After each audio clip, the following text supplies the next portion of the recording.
Escape. Escape, designed to free you from the four walls of today for a half hour of high adventure.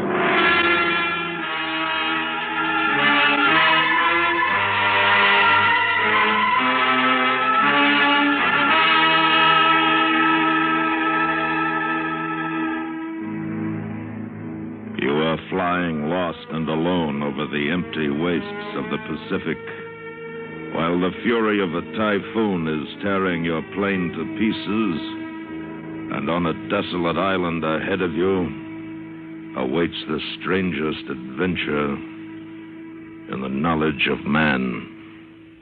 Listen now as Escape brings you Nelson Bond's famous story, Conqueror's Isle.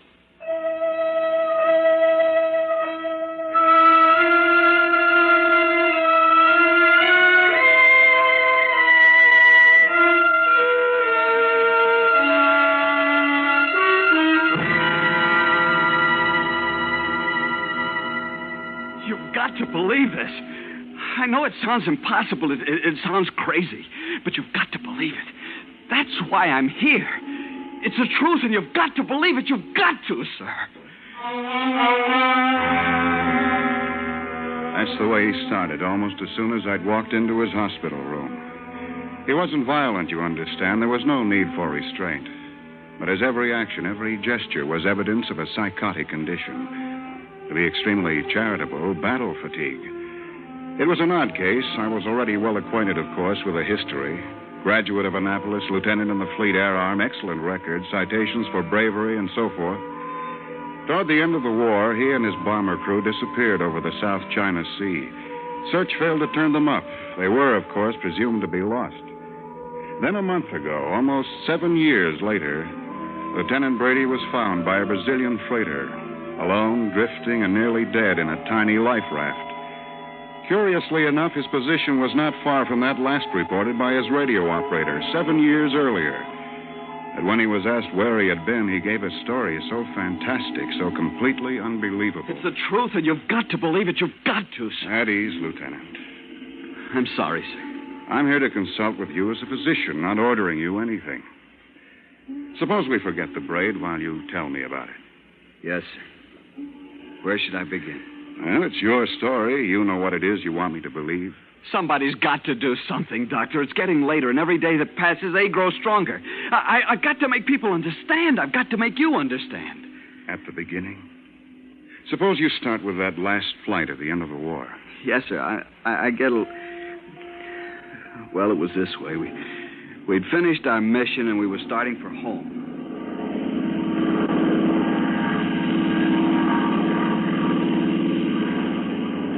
We were over the South China Sea between the Philippines and Indochina, roughly off Palawan, and everything was peaches and cream. The Ardenales was purring along like a dream, and I was sitting here chewing up a pack of gum thinking about how good that can of cold beer was going to taste when the intercom cracked off in my ear. Lieutenant, Jap freighter, 10 o'clock. Huh? Yeah, you're right. Looks like a tramp. That's what I figure. Have we still got Bertha? Yes, sir. Okay, maybe we can have some fun. Red 4 to Mac. Red 4 to Mac. Go ahead, Red 4. Jap freighter, 10 o'clock. Check. We're carrying a Bertha. How about it? Why not? It's your party. Go ahead, and good luck. Roger, and out.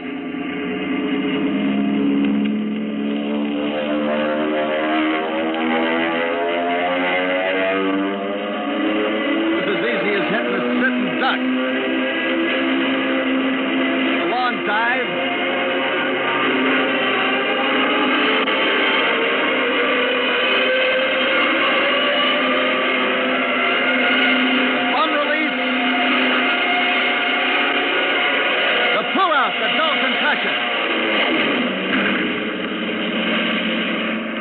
We laid it down a raft stack, and that Jap ship went up like a Roman candle.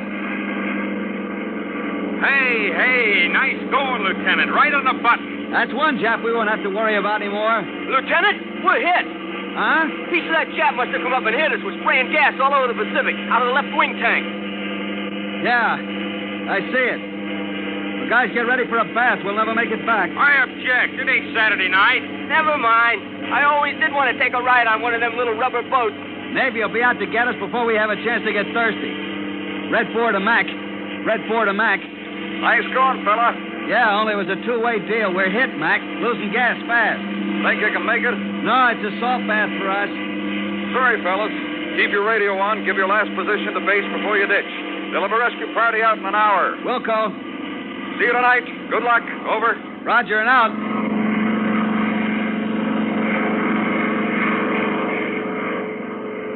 See, there was nothing to it. Happened every day. The ships all over the Pacific, they'd have a destroyer sitting here when we came down almost. But a half hour later, when our gas was down to a few cupfuls and the rest of the squadron was long out of sight, an amazing thing happened. 1 minute, the sky was clear and cloudless. The next minute, we were surrounded by thunderheads and a typhoon hit us. Holy cow, Lieutenant. Where'd this come from? I don't know, but it's a Lulu. Fasten your safety belts. There's no telling what this will do to us.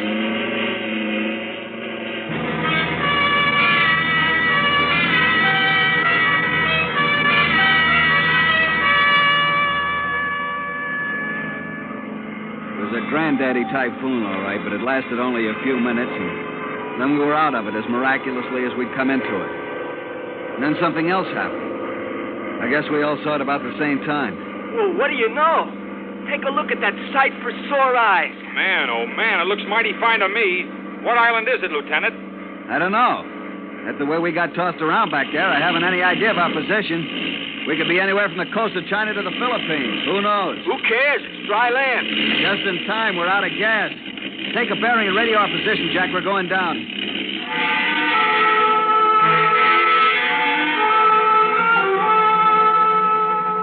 We landed safely on a little strip of sandy beach, and only after we climbed out of the plane did we begin to have any misgivings. What do you think, Skipper? Well, it doesn't look like much, but... I don't see anybody. Not a sign of life. I got a good look from topside coming down. There weren't any houses, nothing. Still, you can't tell. There could be Japs, or worse. Headhunters, maybe? We'd better stick together, stay close to the plane. It shouldn't be more than a few hours before... Yeah, except that our... Hello! Hey, what? Hold it. Hello there! It's a white man. Hey, what is this? Keep your eyes open. It might be a trap. Yeah, but he's a white man. He speaks English. And he's not armed. No, I don't see any guns. It's the same. Watch it. Welcome, gentlemen. Welcome. I saw you land, so I hurried out to see if I could be of any assistance. May I introduce myself? I'm Dr. Grove. I'm Lieutenant Brady, Radio Man Cavanaugh, my gunner, Sergeant Goller. It's a pleasure, gentlemen. Any of you in need of medical assistance? No, thanks. We're all okay.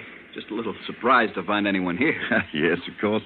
That can be explained to you later, but now you'll be wanting food and rest. Hey, a little chow wouldn't be bad, huh? First, we have to get in touch with our base, give them our position. Of course, but such things take some time in these primitive areas. Oh, no, we have a radio in the plane. I did have, Skipper. I was starting to tell you. Went out just before we sighted the island. Must have got wanged up in the storm. But you can fix it. I guess so, if it's nothing serious. I'll tell you better after I get a chance to go over it. Of course, but in the meantime, I hope you'll accept our humble hospitality. Now, if you will follow me. How about it, Skipper? Sure, why not? After the last half hour, we could all use a little relaxation. Very good. Right this way, please. I should have smelled it right then. There was something strange about the whole thing. Instead, we walked down the jungle path behind Dr. Grove like lambs to the slaughter. Tom Goller must have had the same misgivings because he whispered in my ear. I don't get it, Skipper. Don't get what, Tom? Where's this guy come from? Where's he hang out? When we were coming in, I took a good look at this island. There were no houses, no nothing. I don't know. I guess we'll find out soon enough. Yeah. Holy cow! Will you look at that? The rock. Here we are, gentlemen. If you will be good enough to enter. Enter what? That? Oh, don't be alarmed. It's only an elevator. The entrance is from the ground floor. An elevator? In this jungle? I don't get it. You mean to tell me you live underground? My dear Lieutenant, I'll be glad to explain everything later. It's all very simple, but first I must insist that you... Insist? Suppose we prefer not to get into your elevator. Then what? then I should be compelled most regretfully to enforce my request. Guess again, pal. We've got guns. 3 guns. Lieutenant, would you be kind enough to fire your gun? If you have qualms about killing a man in cold blood, you might fire it in the air. Wait a minute. Keep your hands out of your pocket. Perhaps you'd care to stop me, Lieutenant. I'm warning you. What? Try again, Lieutenant. I'm afraid you're going to find that your guns will not work on this island. Skipper is right. Mine won't work either. Neither will mine. And now perhaps you will be kind enough to step into the shaft. Look, I don't know what's going on here, but I don't want any part of it. Come on, gang, let's get out of here. Just a minute. I'm sorry. You forced me to use harsh measures. Believe me, I do so reluctantly. What's that you got there? Just a small tube, but a very potent weapon, I must warn you. Yeah? Well, then you better use it fast. I made a desperate lunge for him, and suddenly a tiny shaft of light flicked out from the tube and touched me, and I stopped, frozen in my tracks. Conscious, my eyes open, seeing him, hearing him. But try as I would, I couldn't move a muscle. I seemed to be turned to stone.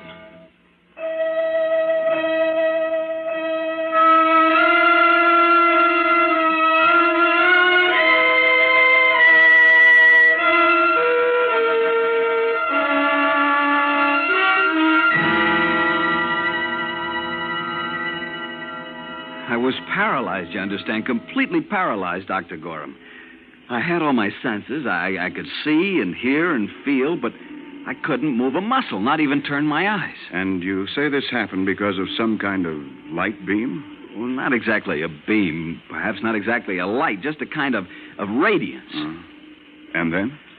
Then some other men came out of the elevator. They picked us up and carried us. I could feel their hands very softly, as if they were far away from my body, as if there were layers of rubber between them and me. And I could hear Dr. Grove talking. Place them in the shaft. See him bending over me into my line of vision. I'm sorry, Lieutenant. I sincerely regret having to inconvenience you. But you see, just as we have the means of hampering your primitive mechanical devices, your guns, your radio, so do we have the means to enforce our requests. Requests which are, I assure you, they're only reasonable and necessary under the circumstances. Very well. Take us down.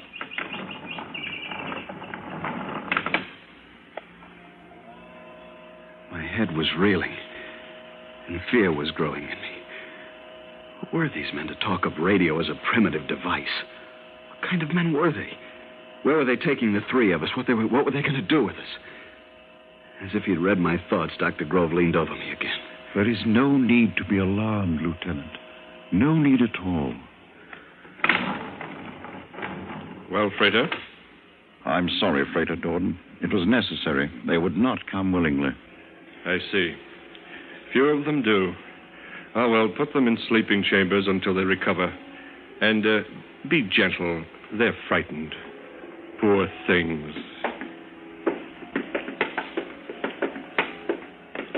Poor things. Poor things, he'd said. Not as if we were human beings at all, but animals. Some weak, dumb animals with whom they must be gentle. It was then that I began to know real fear. We were in a great underground city, but I could see little of it. Nothing except what passed in front of my rigid eyes. And then I was carried into a room, deposited upon a soft couch and left alone. I couldn't close my eyes, but gradually the light began to fade, melt away. I was in deep blackness, and I slept.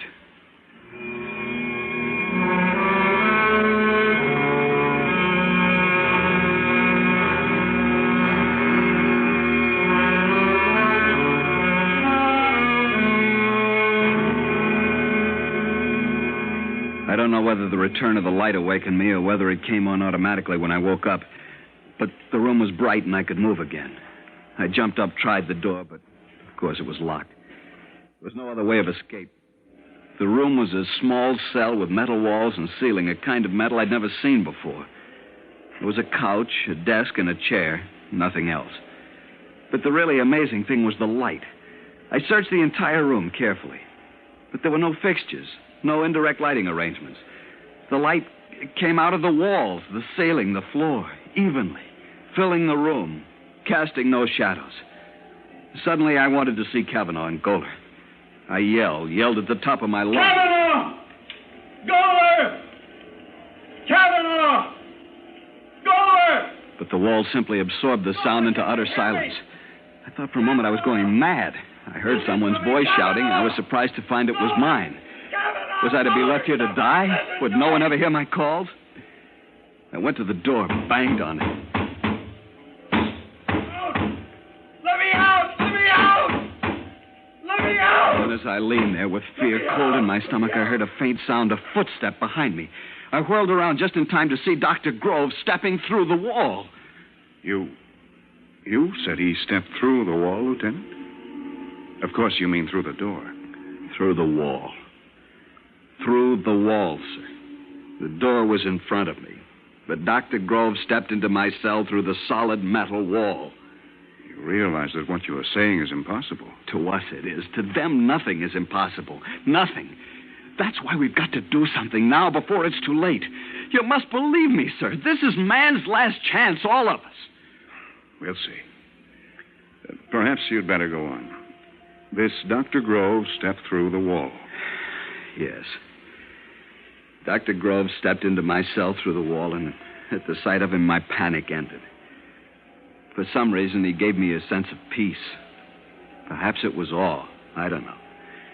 And we talked not as man to man, but as man to a lesser creature. You must not be frightened. You don't understand how I passed through the wall, which to you seemed solid, and not understanding you feared.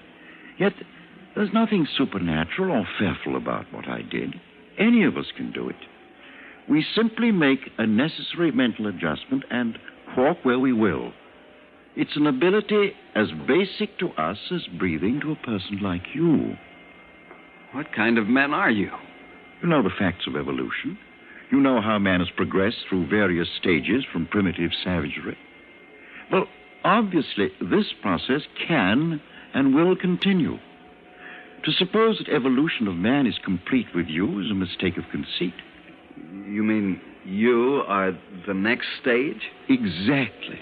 We are the next stage, infinitely superior to our parents and to our fellow men. Your most difficult physics and mathematics are our ABCs. Our studies far beyond your understanding. Are there many of you? Oh, very many. You see, the process has been going on for many years. Hundreds, thousands more come here to us every year from all over the world, where we need isolation to study, learn, build, and prepare ourselves. Prepare for what? For the task ahead. Obviously, when we are ready, when we are numerous enough to fill all the necessary positions, our superior intelligence must shape a new world. Take over the world? Obviously. And you'll destroy man? How little you understand us. Do you destroy the animals of the field because they're not your intellectual peers? Our obligation is to keep and to protect you, to act as your friendly guardians in a world which will be strange to you and frightening, as my walking through the wall was frightening to you. Yes, I see. What do you plan to do with us, then? Oh, rather say, what does nature plan to do? And the answer to that, well, that lies in history. What became of the anthropoids and the cavemen? They died out. Civilization passed them by. They fell before the onrush of higher forms of life. Even so. Even so. But I give you our pledge that we will be kind. We will be kind.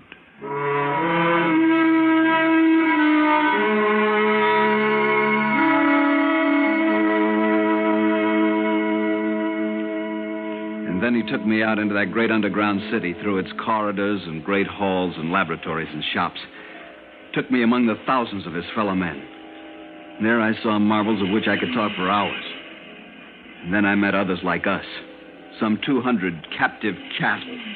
People who had stumbled onto this island as I had. There were famous names among them. A famous author whose ship disappeared in the Pacific years ago. A big game hunter, a famous aviatrix for whom a dozen fleets had sought in vain. All of us, prisoners. We were treated with great kindness, made comfortable and relatively happy. We were their pets, you see. Their dumb animal pets.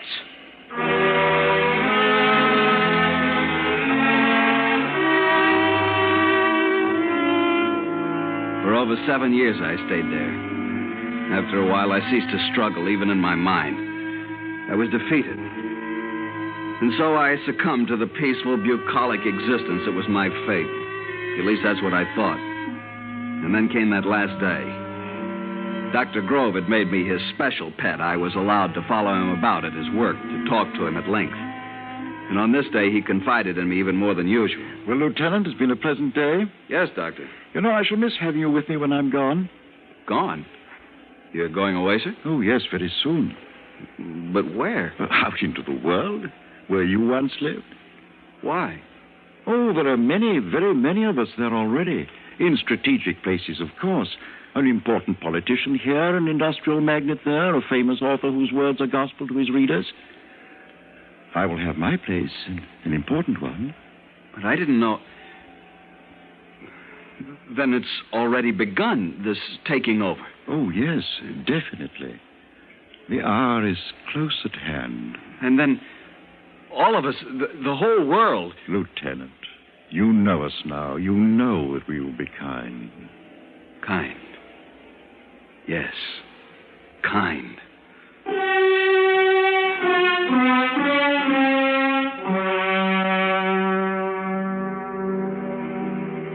Suddenly, all the anger that was in me welled up. I didn't want to be a dumb animal, a pet for some superior being to be kind to. I didn't want that for my loved ones, my friends, my fellow men.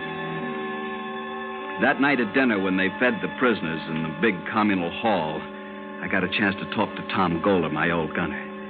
He listened and then shrugged hopelessly. They'll succeed, Joe. You know that. No, Tom, no. Not if the world can be warned. I don't know. Maybe it wouldn't make any difference. Besides, how could they be warned? If somebody could get away from here... Escape? That's impossible. Yeah, I know. That's what I thought. But listen, I got an idea. There's one flaw in their perfection. What? Their gentleness, their kindness. They can't bear to hurt anyone. None of their weapons kill, but only paralyze temporarily. And they simply can't conceive of treachery from us. What are you driving at? I'm going to play on Dr. Grove's liking for me, his kindness, and I'm going to trick him. How? Tomorrow I'll ask him to take me up, back to the plane, to get pictures of my father and sister. Tell him I'm lonesome, suffering. He'll do it. I'm sure he will.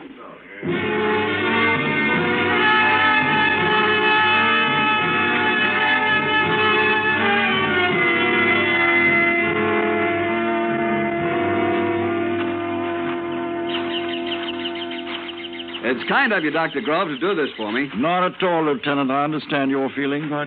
With you leaving, I'd have no one close.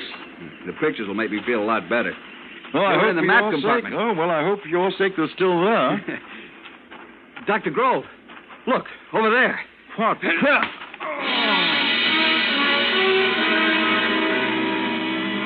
I hope I didn't kill him. He had been kind, but I hit him hard. And then I broke out a life raft from the plane. I was almost afraid to look at it, but it was okay, even complete with supplies. It should have been rotted, but it wasn't. Maybe he had control over that, too. I don't know.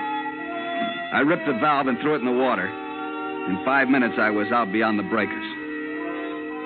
I don't know how many days or weeks it was before they picked me up, but it was a long time. And I was more dead than alive. It was quite an experience for you, wasn't it? But you see, it doesn't matter with me. It's the other that... You don't believe me either, do you? Well, Lieutenant, I'm glad now I heard your story. I'll make a report to my superiors. Please be patient and try not to worry. Try not to worry. Good day, Lieutenant. Oh, get out. Get out, sir.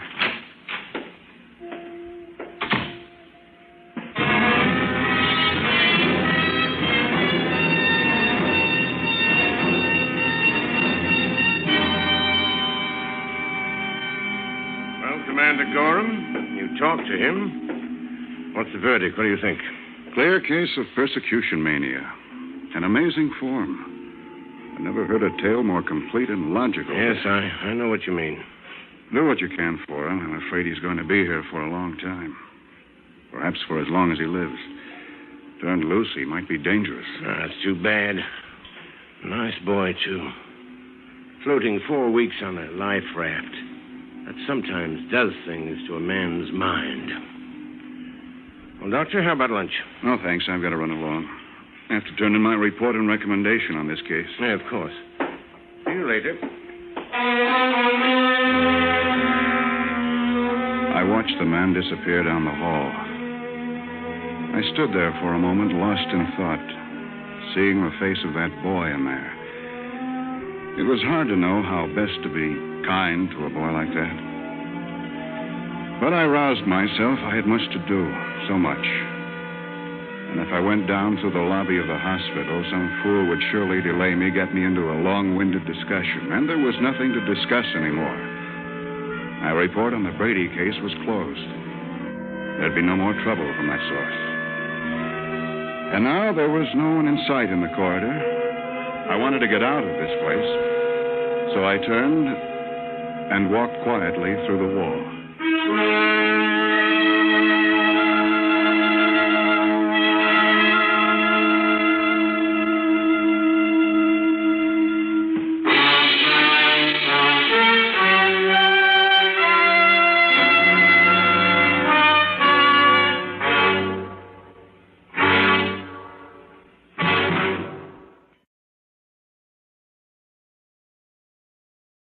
Tired of the everyday routine? Ever dream of a life of romantic adventure? Want to get away from it all? We offer you Escape. Escape, designed to free you from the four walls of today for a half hour of high adventure. Escape, brought to you by your Richfield gasoline dealer and the Richfield Oil Corporation of New York, marketers of Richfield gasolines, motor oils, and other petroleum products. Look for the Richfield Eagle on the cream and blue pumps.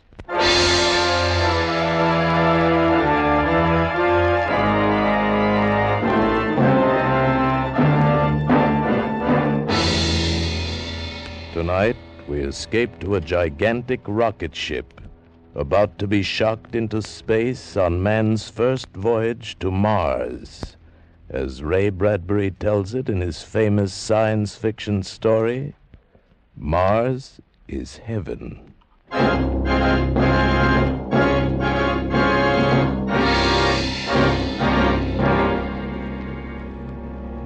project is magnificent, overwhelming, and tremendous. We return you now to the scene of the takeoff in the desert of New Mexico. Go ahead, New Mexico. Thank you, London. This is Stuart Novins back in New Mexico. I'm standing here on the great steel observation platform overlooking the takeoff stand. As the moment for departure draws nearer, the whole area has been flooded with artificial light. It bathes a spaceship in a kind of silver luminescence, and surrounding it, engulfing it, this subdued hysteria of hundreds of thousands of people come to see the start of this incredible voyage of 18 men in the rocket ship, the Venture. It's standing there pointing upward, pointing toward the heavens, and in a few minutes it will bloom out into great flowers of heat and color, shocked into space on man's first voyage to Mars. As you know, ladies and gentlemen, prayers are being said for these 18 men and their ship, the first men, the first ship to dare the voyage to another planet. Prayers are being said by every creed in mosques and churches and synagogues the world over. We take you now to the Basilica of St. Paul's in Rome.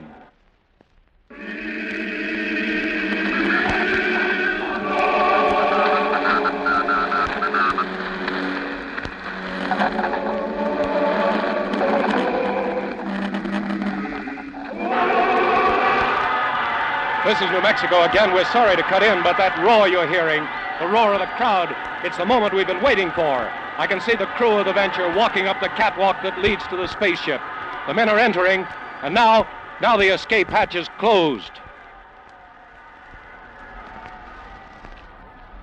Now the men are in the ship.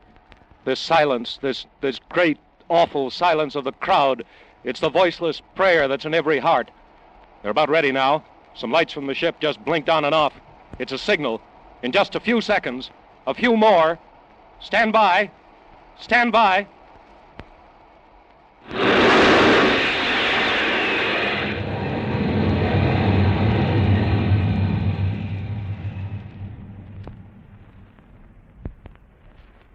They're gone. The Venture. It's out of sight.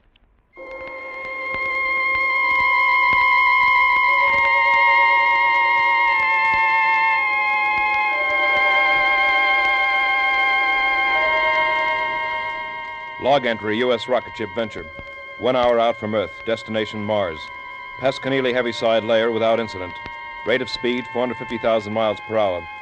With planet Mars at its closest point to Earth, 35 million miles. Calculate duration of voyage to be roughly 3.5 days. Captain John Black, Master.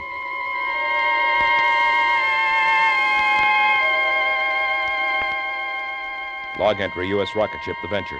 12 hours out from Earth. While navigating supertensioned atmospheric forces, port shield generator broke down. Replaced by booster. Yes? Lieutenant Lustig reporting, sir. Come in, Pete.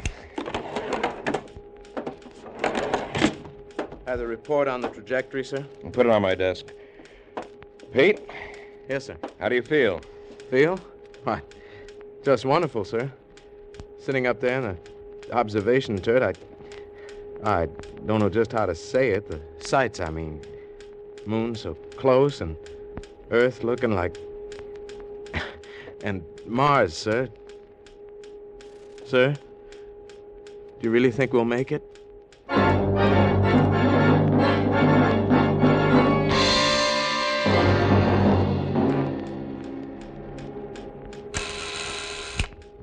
Who is it? Dr. Hingston, Captain. May I come in? Sure, Sam.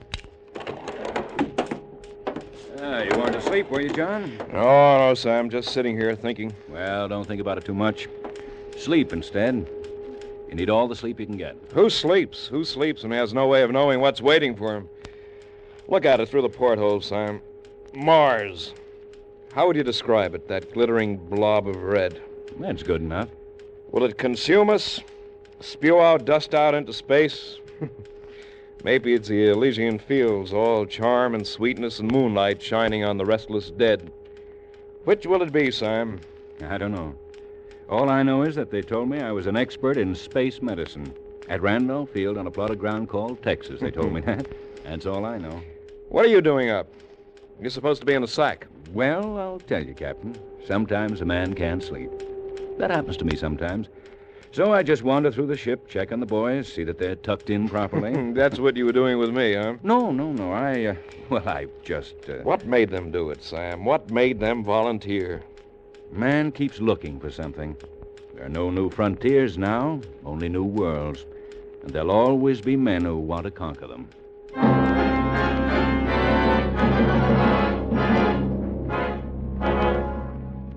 Log entry, U.S. rocket ship Venture. 78 hours out from Earth. Approaching gravitational field of Mars. Atmospheric conditions similar to Earth's.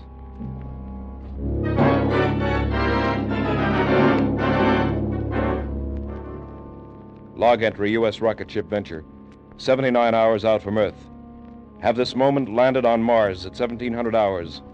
We made it. Chemical analysis indicated on ship's instruments shows air to be breathable and will sustain human life. Gravity comparable with that of Earth's. Ready, John? Yes. How are the men in sickbay, Sam? Happy? They're all right, John. You ready? First one thing. Captain to crew, your attention. We have landed on Mars. No man is to leave this ship under penalty of court-martial. Dr. Hingston and I will make a brief reconnaissance. Crew will proceed with repair of ship's hull. As you know, our ship is armed against any possible aggression. I can't impress it upon you too strongly. No man will leave this ship until Dr. Hingston and I ascertain that we are not in a hostile world. That is all. Let's go, Sam. You first, Captain. It's your honor. You, the first man from Earth to walk on Mars.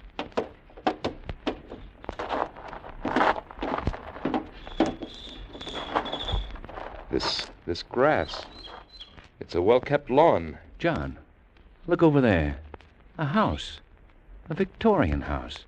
Colored glass and scrolls and everything. I don't believe it. Come on.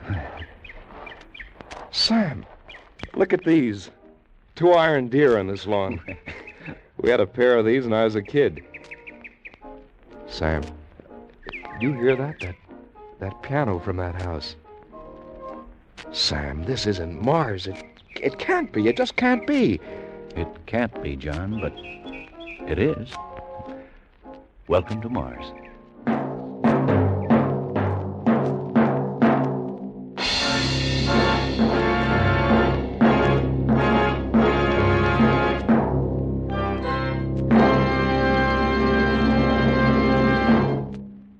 Perhaps you know that skilled research scientists have worked for many years to develop new high-octane components for gasoline. Components to give your car higher anti-knock performance and greater power. But do you know that from this research has come xylene? Xylene, one of the highest octane components in gasoline history. Now, listen. Today, every gallon of the famous Richfield gasoline contains xylene. Xylene in Richfield gasoline helps give your car new, lively pickup, new high anti-knock power, and new gasoline economy. Furthermore, there are 2 great Richfield gasolines with xylene. That means you can select the right Richfield gasoline to give your particular car the finest performance at lowest cost per mile. Richfield high-octane gasoline at regular price is specially refined for the average motor. Richfield ethyl.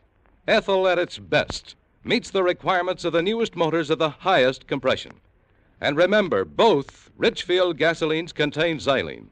Stop where you see the Richfield Eagle on the cream and blue pumps. Get famous Richfield gasoline with xylene. And now we return you to Escape.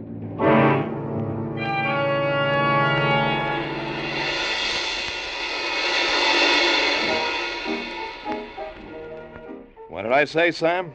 Somewhere back there in space? That Mars was the Elysian fields, all sweetness and charm. No, John, it isn't that. It's what you see. A world like ours on Earth. And this? A small town with good air in it. A small town like the one I was born in. Same smell of flowers, the same sounds. You think that the civilizations of 2 planets can progress at the same rate, develop in the same way? I do now. Well, I don't. Oh, look at that house. A Victorian house on Mars?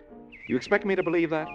A house with lace-curtained windows, with port swings, with something that sounds like a piano and probably is a piano, playing beautiful Ohio. You believe all that? I believe it. I admit it's strange, but I believe it. Strange nuts. It's impossible. We're going back to the ship. Wait, John. It could be.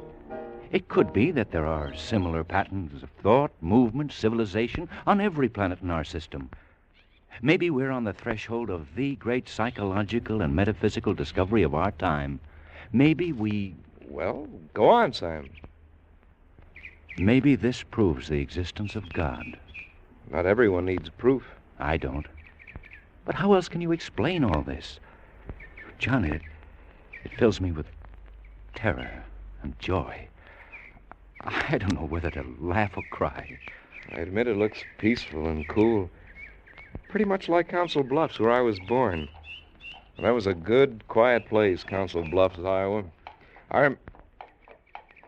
Do you see that, Sam? Do you hear it? I see it and hear it. It's there. A horse and carriage going down the street. Just suppose that by accident or something, we landed on a planet in space in another time. Suppose that this is Earth, 30 or 50 years ago. Maybe we got lost in the dimensions. What do you think, Sam? So much like my hometown. That house. That room up there with the beaded lamp near the window. When I was a kid, I used to sleep and do my lessons in a room just like that. I'd lie there in the night, and I'd be awake, and I could hear the freight trains across the river, and... John, do you hear that? I hear it. Let's go. Where? We're going up to that house and ask questions. Where else? Come on.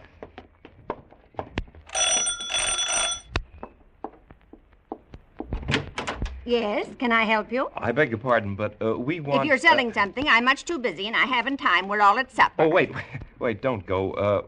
What town is this? What do you mean, what town is this? How could you be in a town and not know what town it was? Oh, I beg your pardon, but we're strangers here. We're from Earth. And we want to know how this town got here, how you got here. Are you census takers? No. Well, what do you want, then? How long has this town been here? It was built in 1868. Is this a game? Oh, no, not a game. Look, try to understand. We're from Earth. From where? From Earth. Where's that? The Earth? What? Out of the ground, you mean? Oh, no, from the planet Earth. Come out on the porch, please, and I'll show you. No, I won't come out there. You're evidently quite mad from the sun. Let me try, John. Lady, we came in a flying ship across space among the stars. We came from the third planet from the sun, Earth, to this planet, which is Mars. Now, do you understand? You're touched from the sun, too. Go away now before I call my husband from his supper. He'll beat you up. That's what he'll do. But this is Mars, isn't it? This is Green Lake, Ohio, on the continent of America, surrounded by the Pacific and Atlantic Oceans on a place called the world, or sometimes the Earth. Go away now. Go away. Let's take a walk, Sam. Yeah. Sam? Yeah? There's something going on here. Something we don't understand. I want you to go back to the ship. If anything out of the way happens, lift the ship and get out. But, John... That's an order, Sam. All right, if it's an order. John, look. Look at that woman walking toward us. Oh, what about her? Well, she looks like... Sam! Oh, Sam, you look fine, so grown up. Sam, don't you know me? It's your grandma, your old grandma. Grandmother? What's wrong, Sam? This is a happy meeting. And who is this friend of yours? This is Captain John Black. John, this is my grandmother. Grandmother? So help me. So help me, John. This is my grandmother. She's dead. Died 30 years ago. But this is my grandmother. Well, there's no sense standing here on the street. You just come along to my house. We've so much to talk about. You too, Captain. Any friend of my grandson's is mine, too. Now, don't stand there with your mouths open. Come on.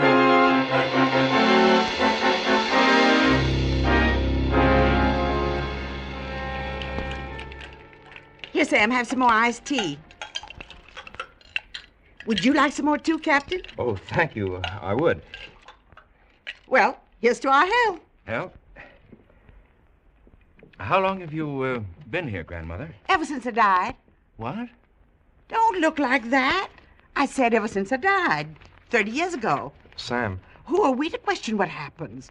What's living, anyway? All I know is I'm alive again and no questions asked. Here, Captain, feel. Go ahead, feel my arm. Solid, isn't it? You hear my voice, don't you? You hear it, don't you, Captain? Yes, I hear it. Grandmother... Well, then why go around questioning? Well, it's just that we... I never thought I'd see you again, Grandmother. Mrs. Hingston. Yes, some more iced tea, Captain. Oh, no. I just want to ask you a question.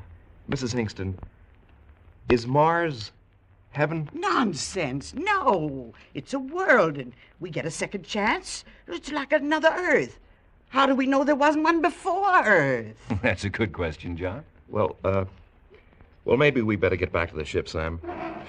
It's been nice, Mrs. Hingston. Thanks for the drink. You'll be back, of course. For supper, I mean. We're having fried chicken Wait with a minute. mashed potatoes. Wait a minute. What's that? Excuse me, Mrs. Hingston. Sam? Sam, come here. Hey, well, what do you know, John? A parade with a brass band. But the crew, my crew marching behind the band with all those people. But they're heroes. These people are welcome as heroes. The abandoned ship. They had orders. I'll court-martial every one of them. Oh, John, listen to me. They found old relatives and friends just like I have. They had their orders. What would you have done? Obeyed orders. I... What's the matter? Sam, I don't believe it. It's impossible. John, they said I would find you here. Phyllis. Of course, darling. Phyllis. Of course. Who did you think it was? This is Phyllis, Sam. My 10 years ago. After that, I never got married. We're waiting for you. Your mother and father. They're alive? Waiting for you. At your old house. On Maple Avenue. You heard that, Sam, didn't you? This is Phyllis talking. And she said Mother and Dad and the house... You understand it now. The crew. Same thing has happened to them. Yes. Yes. When I open my eyes, it'll all be gone. Phyllis will be gone. Open them, John. Phyllis. Phyllis. Oh, my darling. My darling.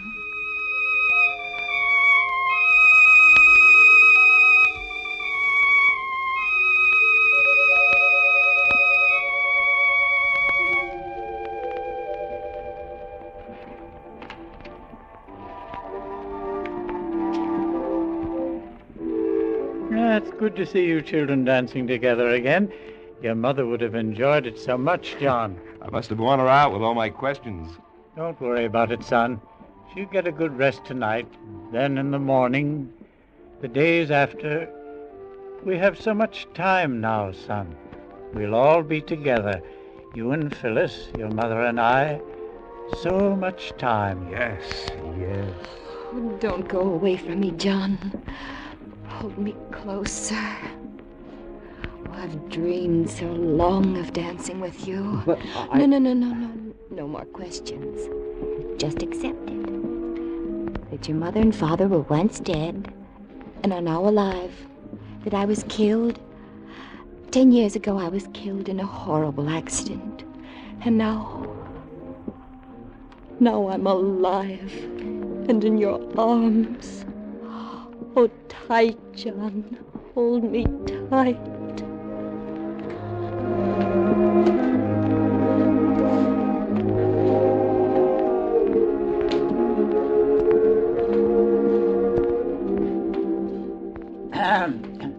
Well, I think I'll run along to bed now. You children won't forget to turn out the lights. Well, you know what to do. Good night, Phyllis. Good night, Father Black. Good night, son. Good night, Dad.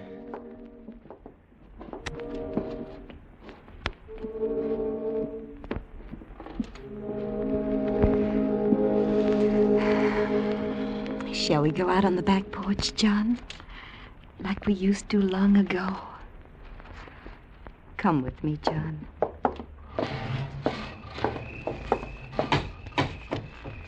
Here. Let's sit here on the steps. Remember that grape arbor? You built it. Oh, I remember you hit your thumb with a hammer, and I cried. You're very silent, John. Is anything wrong? Phyllis, I've just had a crazy notion. Suppose this were Mars. But it isn't. Humor me, Phyllis. Suppose it were Mars, and the Martians saw our ship coming and saw us inside our ship and hated us, and they wanted to destroy us, but in a very clever way. Yes? Well, what would be the best weapon a Martian could use against us with our atomic bombs, our hydrogen? John. No, let me finish. The hypothesis is interesting. The Martians would use telepathy, hypnosis, memory, imagination. Oh, John, don't question us anymore. No more. Look, suppose this town is some other shape, a Martian shape. But by playing on my memory and my desires and my wants, they've made it what I've wanted it to be. Yes. Now, suppose my mother and father weren't that at all, but two Martians, incredibly brilliant, keeping me under this dreaming hypnosis, as other Martians have done it to my men, to Sam. But me. You've had your arms around me. You've kissed me. We shared old secrets. Was that a Martian hypnosis, John? Phyllis. Yes, what is it, John? Where are you going? I've got to talk to Sam.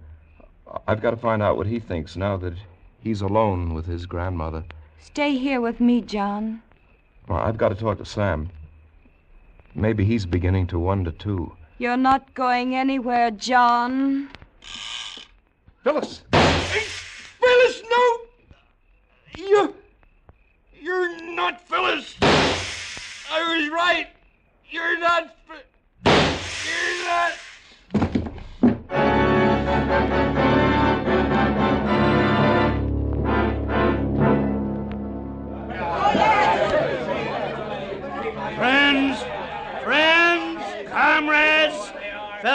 Congratulations!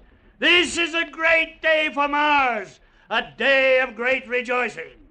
As number one of Quadrant 327B of Sector Q, it is my proud privilege to read to you this message from the planetary All-High. It says, congratulations on your splendid work in meeting the barbarian invaders and atomizing them. You have proven the complete efficiency of Plan A, and hereafter, mass hypnosis will become standard operating procedure in repelling any further invasion from outer space, be they submartian, from Earth, or any other creature from any other planet. Well done.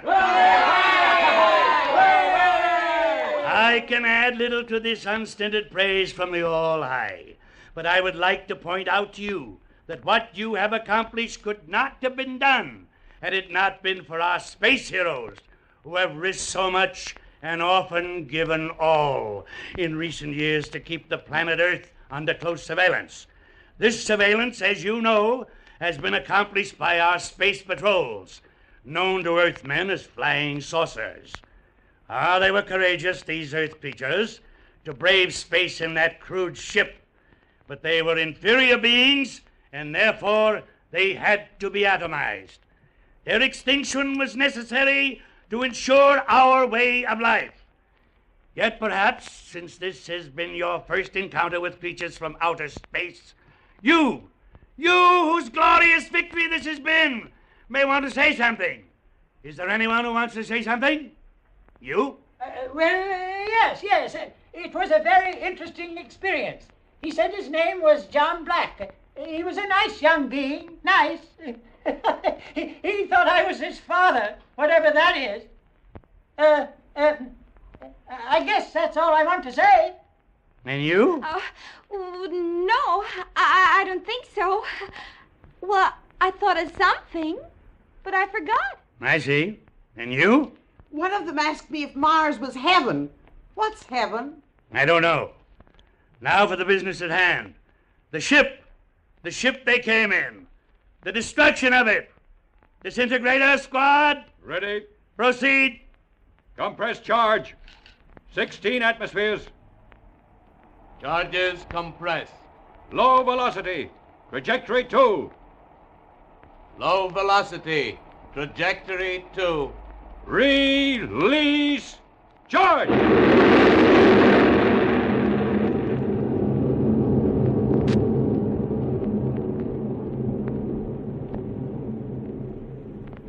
The ship they came in, it's gone.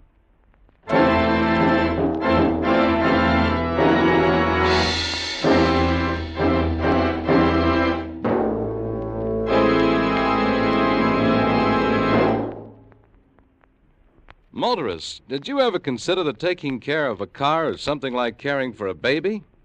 It's easier when you've got a system. And in caring for your car, the Richfield gasoline dealer has a system. It's called Richfield All-Point Safety Service. Have the Richfield dealer service your car tomorrow, because hot weather is hard on lubricants. Wear and sudden breakdown can occur before you realize there's anything wrong. With All-Point service, the Richfield dealer will change your oil to fresh, Rich Lube all-weather motor oil and give your car a careful all-point lubrication job. Chassis, differential, front wheels, and transmission. And that includes service of automatic transmissions with the new Richfield automatic transmission fluid. Richfield All-Point Safety Service also includes inspection and care of all the likely trouble spots, such as battery, spark plugs, tires, and radiator. So save time, save money with this one-stop service. Get warm weather protection for your car now with Richfield All-Point Safety Service. Look for the Richfield Eagle on the cream and blue pumps. Escape is produced and directed by William N. Robeson. And tonight has presented Mars is Heaven by Ray Bradbury. Adapted for radio by Morton Fine and David Friedkin.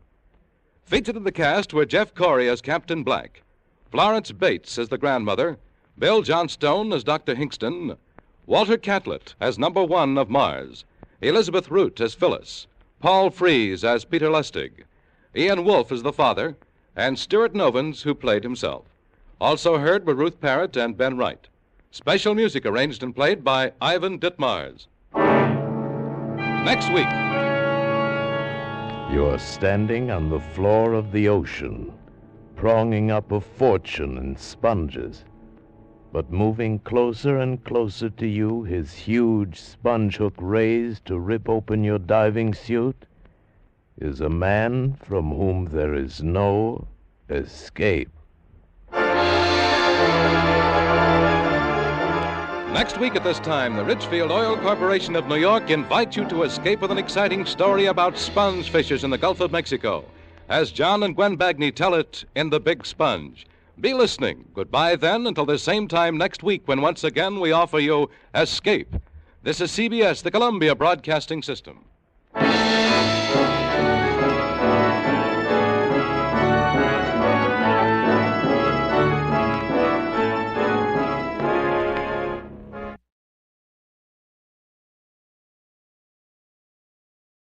You, finding life rather dull, dreaming again of exotic places, wishing you were somewhere else?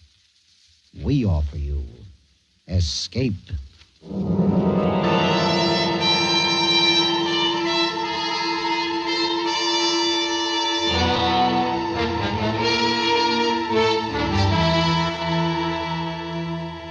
Escape with us now to the outer limits of space and the terrifying experiences of four men who penetrated it, as Ray Bradbury, famous science fiction writer, tells it in his gripping story, The Earthmen.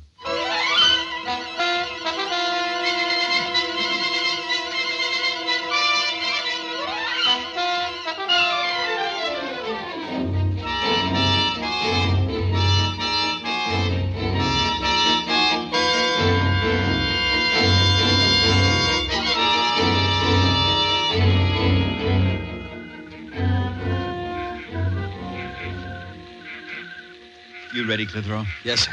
Communication number 1. Mission accomplished. Yes, sir. You better make sure you pause after that. Give them a few seconds to get over their excitement down there. They'll go crazy. Be bigger than New Year's Eve. New Year's Eve, be bigger than the armistice. Only one celebration will top it in our lifetime. What's that, sir? The one they throw when we get back. All right, now, where was I?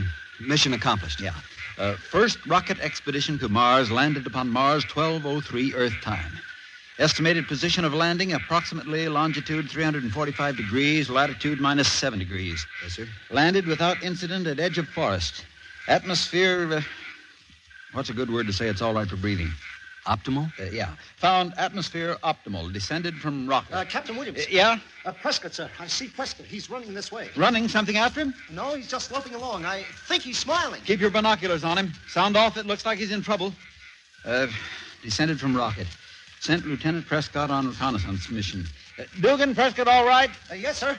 Want me to yell to him? No, just stay up there and watch him. Morale high. Commend efficiency and discipline of entire crew. Lieutenants Prescott and Dugan, Sergeant Clitheroe. Thanks, Captain. There's enough glory for all, Sergeant. Any chance of sending that in now? Not for 2 hours. Channels won't be clear for voice communication until 3 o'clock Earth time. They don't even know yet that we made it. I'd like to be down there when they get that message. Gee, what excitement. Sirens, bands playing, artillery salutes. Here's Prescott, sir. Good. Come on down, Dugan. Prescott, you all right? People. Here, sit down, sit down. Catch your breath. People. Mars has people. All right, now take your time. You want a drink? Mars is inhabited. People, just like home. Any women? Let him talk. What sort of people? Ordinary-looking people. Men, women, kids. Hostile? I don't think so. I came down a road, a country road, followed it at right angle into a paved highway. Yeah. Before I could decide whether to go right or left, I heard a buzzing sort of sound. I ducked behind a bush. Vehicle rolled past. One wheel must have a gyroscopic balancer of some sort. Yeah. Inside was a man and a woman. What'd they look like? Just like us. Hair, eyes, nose, mouth, body, clothes, everything. Mars inhabited. Wait till they hear that down there. Well, after it passed, I followed it. I came to a hill, and when I got to the top, there it was, a little town. Buildings, streets, just like home. And then I hurried back here. People. And just like home, huh? Yeah. You suppose they're really friendly? Well, I don't see why not. You heard what he said. Civilization up here resembles the one down there. What would they do on Earth if Martians came down and established contact? They'd make a pretty big thing out of it. The people up here will probably treat us the same way. Even so, we're not going to take any chances. We'll be armed. We're going into town? Right. As soon as we camouflage the rocket. All right, start cutting some of those branches and gathering leaves. Cover it up good. I don't want anybody monkeying around while we're gone. Right. We can't be gone long, Captain. Channel's open at 3. We'll be back by then, if everything goes well. Oh, can you imagine their reaction when they see us? Come on, man, make it fast.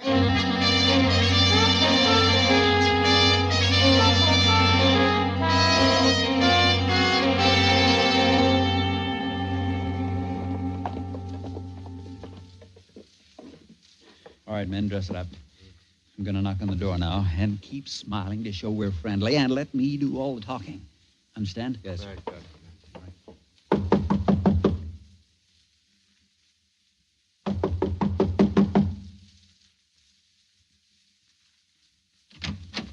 Yes, what do you want? You speak English. I speak what I speak. What do you want? Martian speaks English. We're from Earth. I'm Captain Williams, commander of the first expedition to Mars. And you are the first Martian we've met. Martian? What I mean to say is you live on the 4th planet from the sun, correct? Well, everybody knows that. Well, we're from Earth. Where? It's never been done before. What hasn't? How is it you speak such good English? I'm not speaking, I'm thinking. Telepathy. Now, what is it you want? We're from Earth. From Earth. Some other time, Mac. I got my own problems. How do you like that? You didn't look very bright. I know, but... Well, try it again. Knock on the door. I'm in command here, Dugan. I'll do all the thinking. Yes, sir. I'll knock on the door and try it again.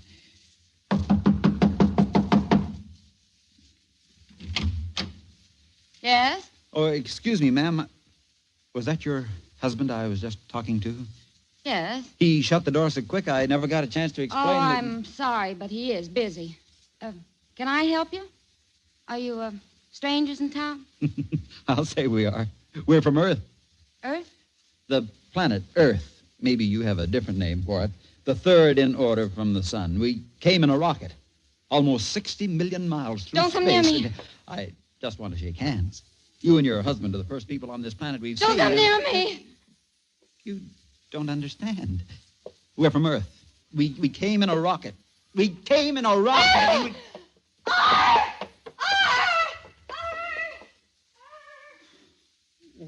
What'd I do? Captain, don't you think we'd better get away from here, maybe? Well, all I did was... How far is it to town, Prescott? Quarter of a mile. I just wanted to shake hands. What was it that scared her?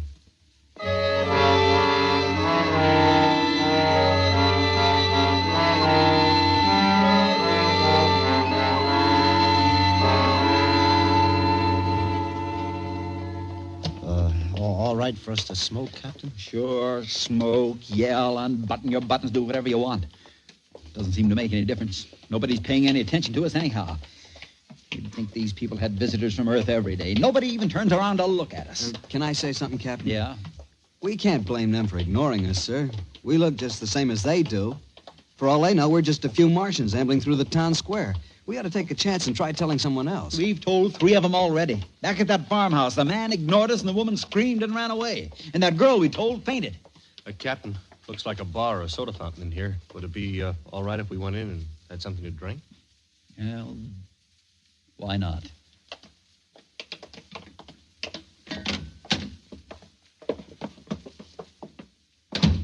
Good afternoon. Good afternoon. Could we get something to drink here? Got some nice fruit, Crystal. It's all right. The same for everyone. It's all right. Yeah. Don't think I've ever seen you fellas around. You strangers? We're from Earth.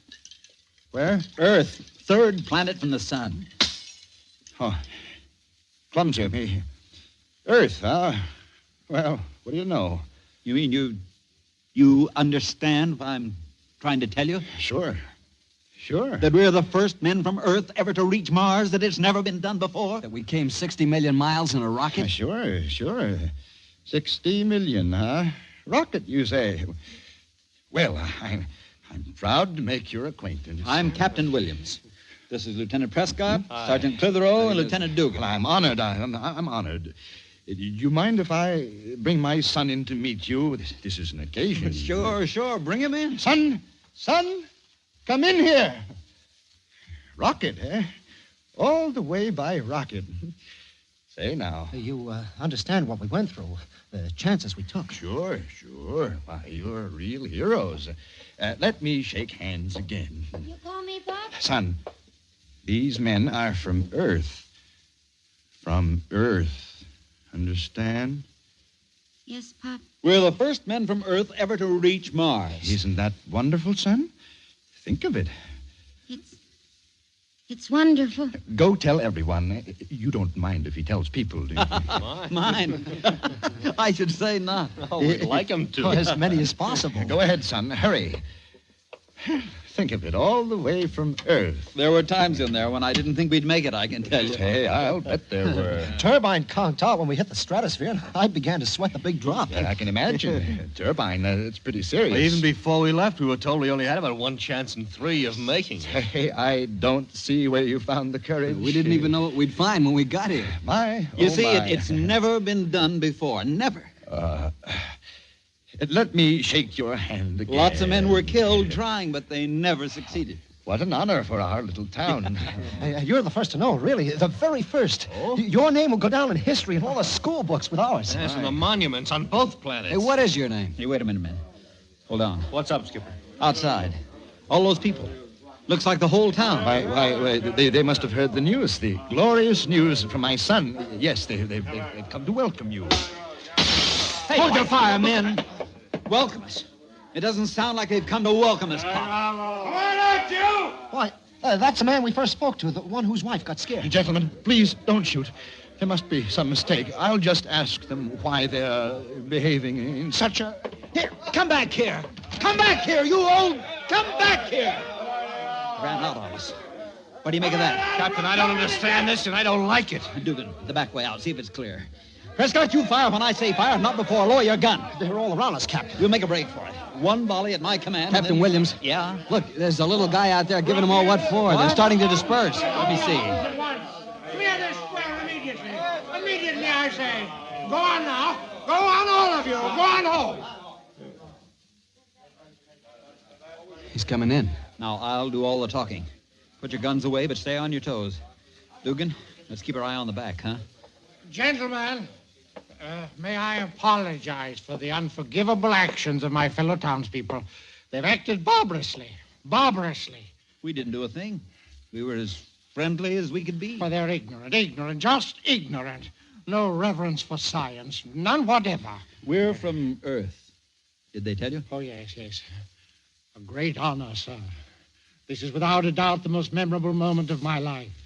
As a man of science, I greet you. What have we done to make them so hostile? Oh, no, please put it out of your thoughts. They're dolts, idiots. Simply because 2 women were stupid enough to be frightened. My apologies, my sincere apologies. Believe me, sir, I would never have forgiven them if they had harmed so much as a hair of your head. A scientific marvel, and they would do you harm. It's unforgivable.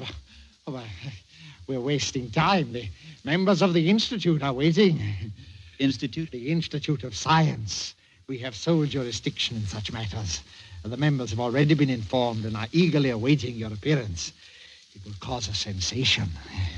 Well, that's a little more like it. This way, if you please. I have transportation waiting.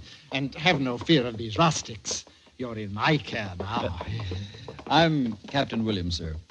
Who are you? I'm president of the Institute. My name is Dr. Brew. This way, gentlemen. This way.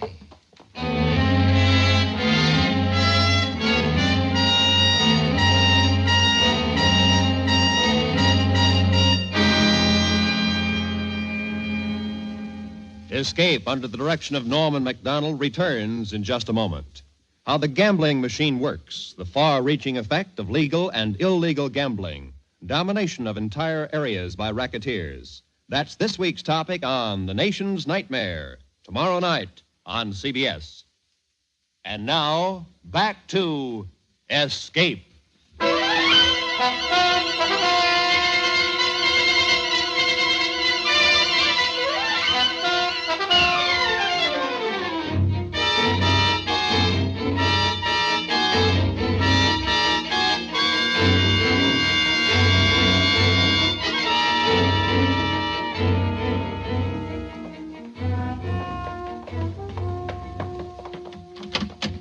in here, Captain Williams. Go right in, please. I won't make a speech, you understand. Just a few informal remarks. Well, the members of the Institute will listen to you with the greatest interest, no matter how informal your remarks. Go right in and make yourself at home. Thank you, Doctor. I'll keep it short.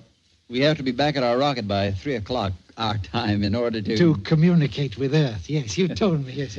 Go right in. I'll join you very soon. Thank you. After you, men. He's a nice fella. Wow. What an auditorium. Hey, must be hundreds of people here. I wonder how they managed to get them together at such short notice. Straighten up, men. They're looking at us. Good afternoon. Good afternoon. I am Mr. And I'm Captain Jonathan Williams of New York City, on Earth.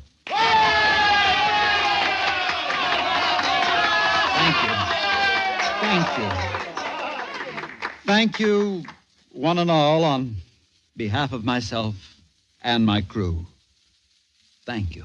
Well, it's good to see another man from Earth. I am from Earth also. How was that again?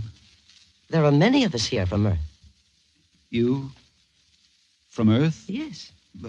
But is that possible? Did you come by rocket? Has space travel been going on for centuries? What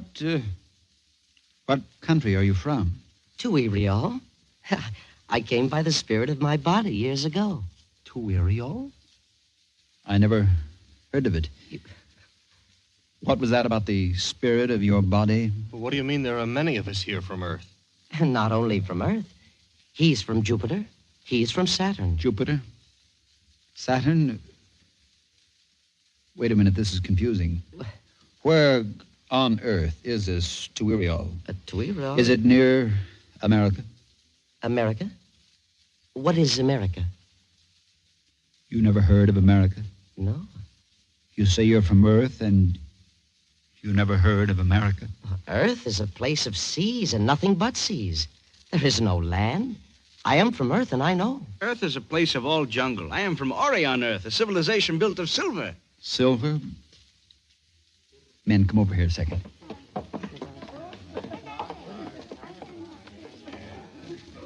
Do you realize what this is? What, sir? This is no celebration. These aren't members of the Institute. This isn't a banquet or a surprise party. Huh? Look at their eyes. Listen to them. Now I understand why the woman screamed, why the girl fainted, why the old boy in the soda fountain ran out on us, why the crowd was hostile, why they brought us here. Oh, where are we, sir? In an insane asylum.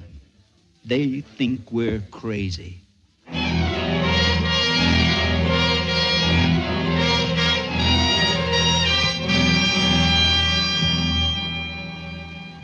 Clitheroe, try the door again. I just tried it, Captain. It's still locked.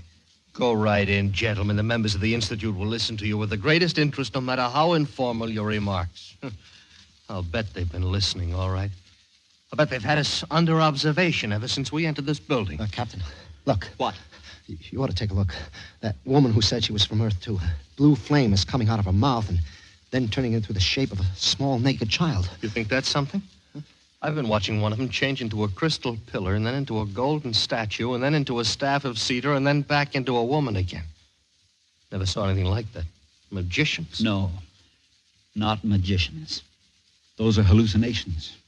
They pass their insanity over into us, and we see their hallucinations, too. Telepathy, autosuggestion, and telepathy. Well, look, Captain. If hallucinations can appear this real to us, to anyone, if hallucinations are catching and almost believable, it's no wonder they took us for psychotics.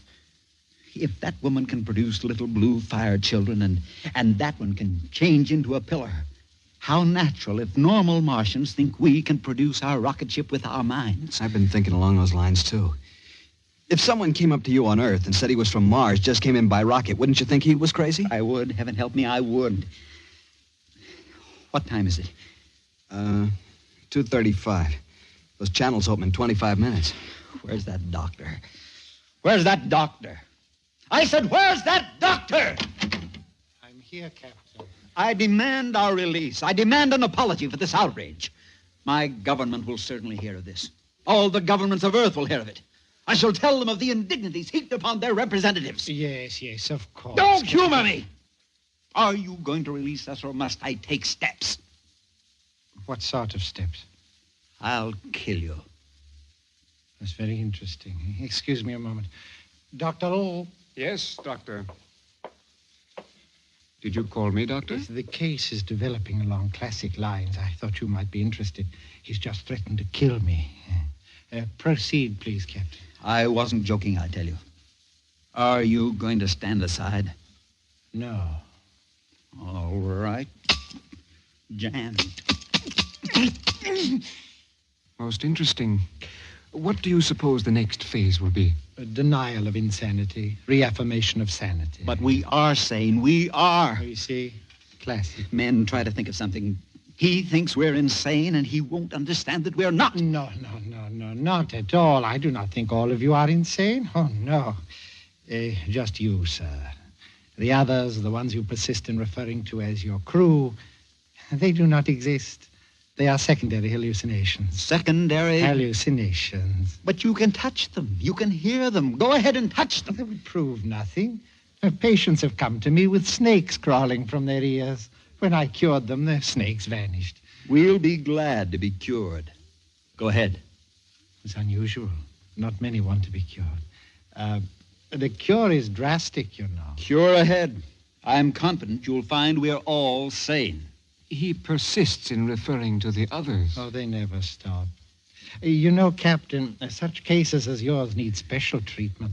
The others in this hall are simpler forms, but once a patient has deteriorated as much as you have with primary, secondary, tertiary, auditory, olfactory, and lingual delusions, as well as tactile and optical fantasies, it's a pretty bad business. We may have to resort to euthanasia. Euthanasia? You're crazy! Now, listen. My crew and I left Earth 3 days ago in a rocket. We landed here in Mars. Yes, you've already told me, Captain. Most detailed dream fantasy I've ever heard. But I can show you the rocket ship. I'd like to see it. Can you manifest it in this hall? No, certainly. It's over there on the corner. I don't see it. Of course you don't. It's not there. Why did you tell me to look if the rocket isn't there? I was joking, you idiot. Joking. Really? You have an odd sense of humor. If you give us transportation and come with us, I can show you the rocket. It's in a small forest near that town where we first saw you. Be rather interesting to observe his reaction at the failure to show it to us. Yes. Would you care to accompany me, Dr. O? Oh, I'd be delighted. Very well, Captain. Lead us to your rocket.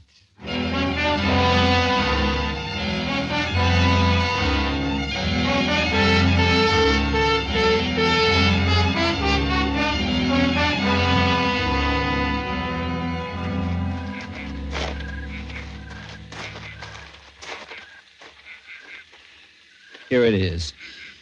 Here's the rocket. Now are you satisfied? Now are you convinced?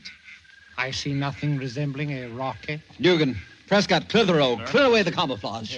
Hurry. You'll see, Doctor. You'll see. All right, there. There. Okay, men, that's enough. There you are, Doctor. That's the main hatch. Now, are you convinced? Wonderful manifestation. Wonderful. But like the manifestation of your gun when you threatened to kill me, completely unreal and non-functional. Say, I've been thinking about why your gun jammed, Captain. I think it's a change in atmosphere. I suppose he allows his hallucinatory companion to offer the rational because the reality is too painful for him to offer it himself. Yes, precisely, Doctor. It's a rocket. It's a real rocket. See? I can touch it. May we look inside? I insist that you look inside. Come along, Dr. Lowe. This is one of the most interesting. Captain, it's 3 minutes of 3. If we can keep them here until they open the channels, they'll be able to hear the reaction to our report on Earth, and then we'll be able to... I know. What a suspicious bunch of louts. 2 cents, I'd tell the people back home not to bother with Mars. Fascinating, eh? I've never seen anything like it. All right, now do you believe? Why, this is the most incredible example of sensual hallucination and hypnotic suggestion I've ever encountered. We went through your rocket, as you call it. I tapped it, and I heard it. Auditory fantasy. I smelled it. Olfactory hallucination induced by sensual telepathy. I could even taste it. Lingual fantasy. Allow me to shake your hand, sir, and congratulate you. You are a psychotic genius. You have done a most complete job by the task of projecting your psychotic image life into the mind of another via telepathy, and keeping the hallucinations from becoming sensually weaker is almost impossible. Those people in the house usually concentrate on visuals, or at the most visual and auditory fantasies combined. But you, Captain, have balanced the whole conglomeration. Your insanity is beautifully complete. My insanity? Yes, yes. What a lovely insanity. Metal, rubber, foods, clothing, fuel, nuts, bolts, 10,000 separate items we've checked on your vessel, sir. Never have we seen such a complexity. Why, there were even shadows under the bunks and under everything. Such a concentration of will. Let me embrace you, sir. I'll write this into my greatest monograph. I'll speak of it at the Martian Institute next month. Doctor, he's incurable, of course.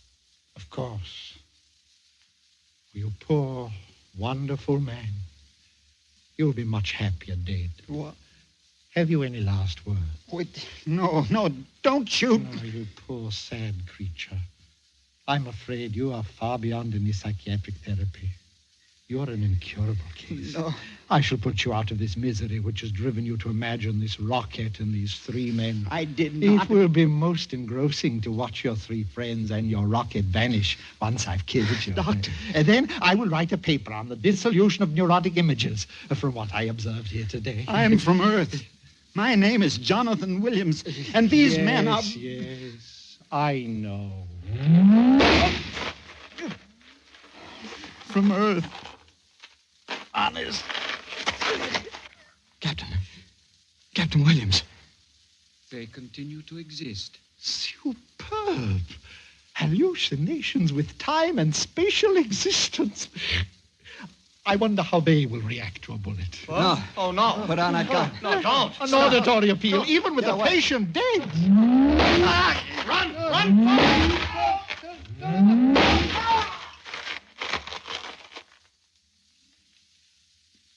They still exist. And so does the rocket. Phenomenal. Such persistence of the psychosis.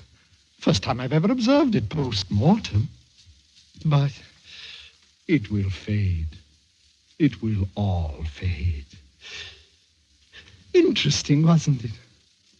Well, shall we be returning to the Institute? I should like you to explain certain aspects of the case to the members of my department. Oh, gladly, my boy, gladly. You see, this patient...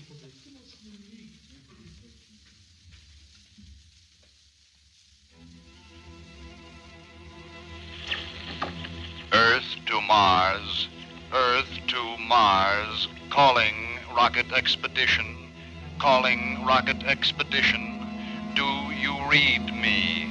Do you read me? Come in, Captain Williams.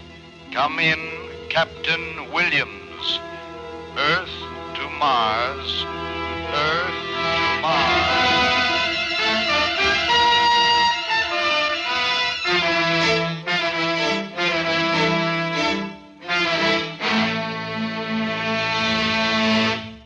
Under the direction of Norman MacDonald, Escape has brought you The Earthman by Ray Bradbury, especially adapted for Escape by Walter Newman, starring Parley Bear with Harry Bartell, Hans Conried, Larry Dobkin, and Lou Krugman. Featured in the cast were John Daner, Sidney Miller, Georgia Ellis, Jack Crucian, and Byron Kane. The special music for Escape is composed and conducted by Leith Stevens.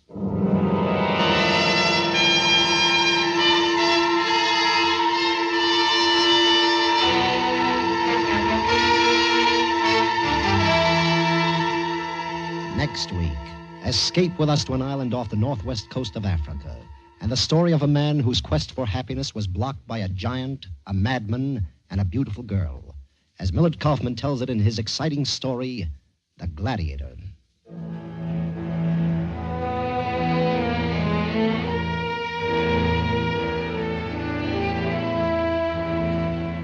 There's all fun each and every weekday when most of these same stations bring you CBS Radio's Arthur Godfrey Time.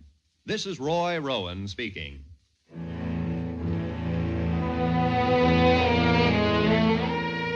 This is CBS, where you hear the FBI in Peace and War every Thursday night. The Columbia Broadcasting System.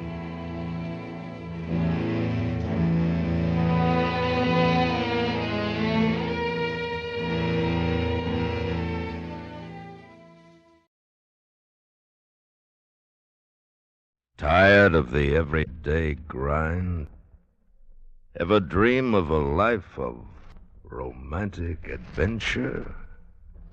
Want to get away from it all? We offer you Escape. Escape, designed to free you from the four walls of today for a half hour of high adventure.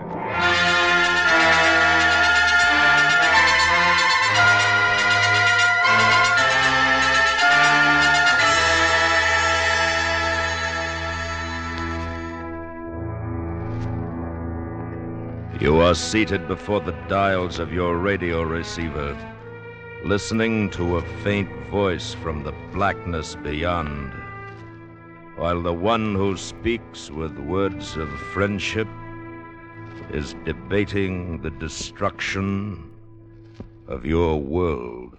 Listen now as Escape brings you Michael Gray's exciting story, The Invader.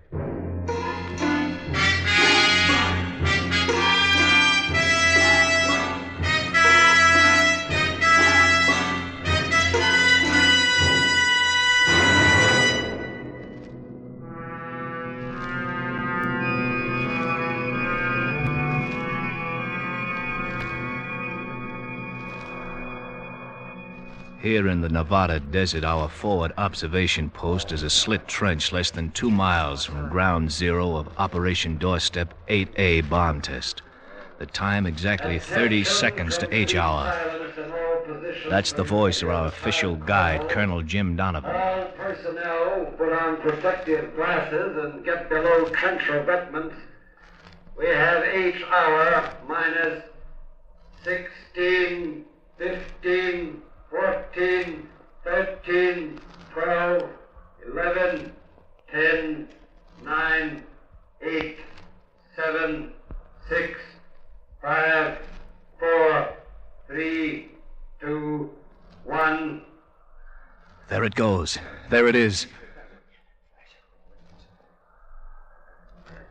You'll hear the sound of the explosion any second now.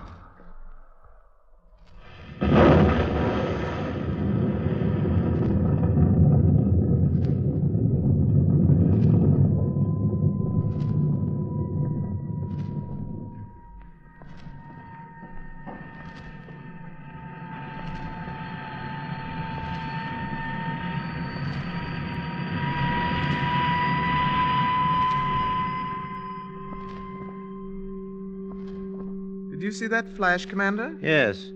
Check the cyclo gauges for reactions. Yes, sir. No reaction, 0 count. What an extraordinary race. Very primitive. The main object appears to be to kill each other off at periodic intervals. I wonder why the Council doesn't order extinction. There's hope. That's why we've been sent. But the red zero discs vanished on the same job last Delo. Why waste more lives? The things should be exterminated. Don't be unscientific. The red zero discs probably disobeyed orders and landed on water. Water? Yes, water. What a place. What do they call those creatures, Commander? Humans. Humans? What an odd name. I'm afraid they're a very odd race.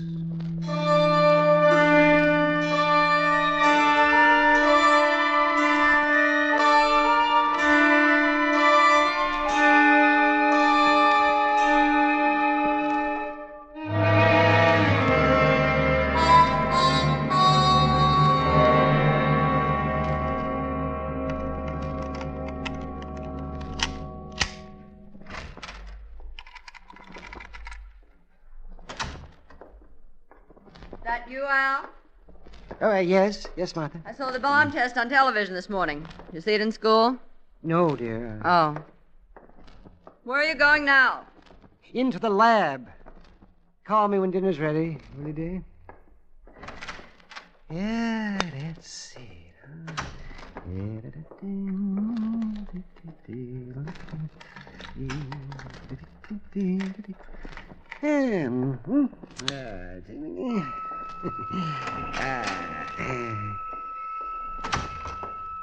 Albert, I want to talk to you. Huh? I said I want to talk to you. Oh, yes, dear, of course. I saw Mrs. Warren today. Yes, dear. Will you stop messing around and pay attention to what I'm saying? Yes, dear.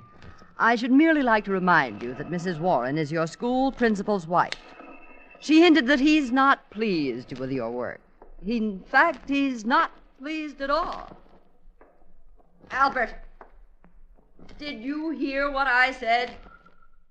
Yes, yes, dear. Come back here.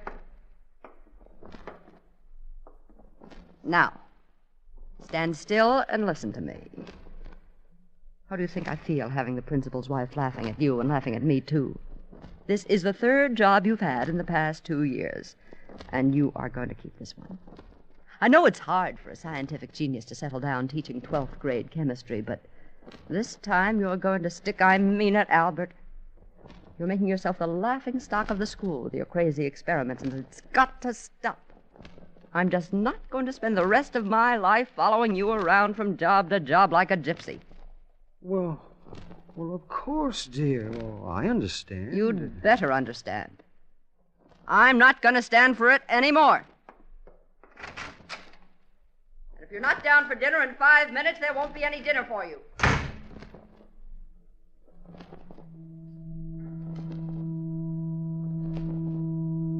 Commander?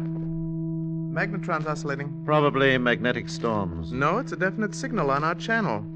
Perhaps the council's calling. Raise and bring it in. Station MXA calling. Station MXA calling. Station MXA. Over and out. That's not the council. Check the frequency. It's the emergency band. Somebody's playing a joke. Tell them to clear the ether.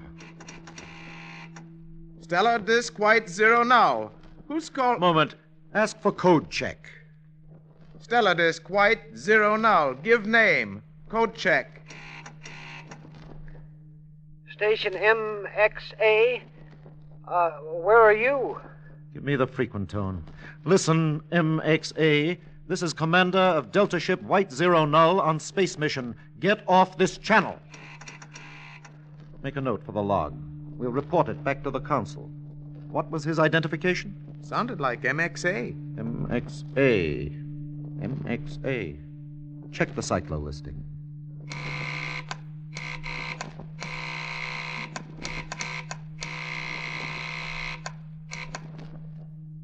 There's no such station listed, Riss. There must be.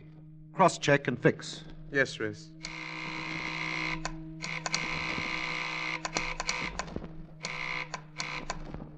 No. Absolutely no listing. Oh, no. It's impossible. Those blundering primates couldn't have the intelligence. What's primates, Riss? Humans. It's incredible, but use the Magna Band. We'll keep emergency open. Fix and raise MXA immediately. Delta Ship White 0 Null. Delta Ship White 0 Null. Are you coming down to supper? Oh, Martha. Martha, it's amazing. I've made contact. I spoke to them. Spoke to who? Delta White 0 Null. I've checked the station list. There's no such call sign. It means only one thing, Martha. One thing. Space. Men in space. You know what that means, Oh, Martha? stop it. Albert, when are you going to grow up? Your dinner's getting cold. Commander Delta White 0 Null, calling station MXA. Where are you located? Commander Delta White 0 Null. This is station MXA. MXA. I'm located at La Mirada, California. What planet? Planet Earth. That's continent of North America. Who are you? Repeat who you are. Over. Are you humans? Yes. You aren't... No, of course not. We're of Epsilon from the race of planetoid Delta. Delta. On mission of exploration for the Council. Council? The Council of Quantum Major of the nebulae Ursula. We're arriving in your atmosphere in 2 delos more to examine your planet. We cannot continue this unauthorized contact without permission from the Council.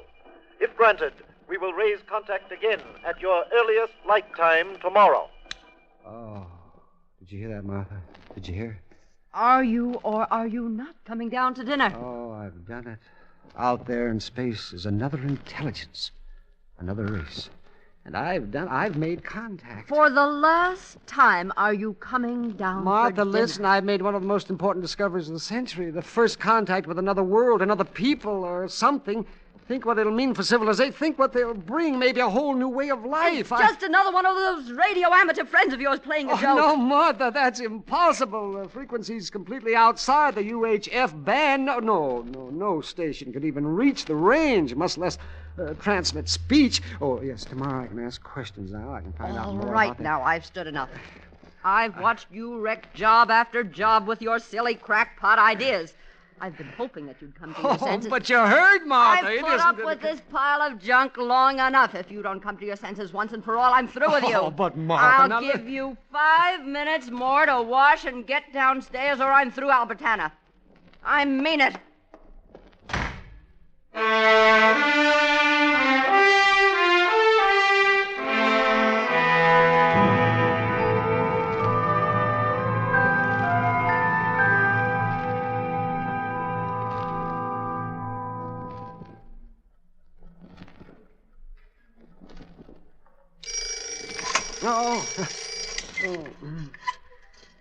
Albert. Yeah.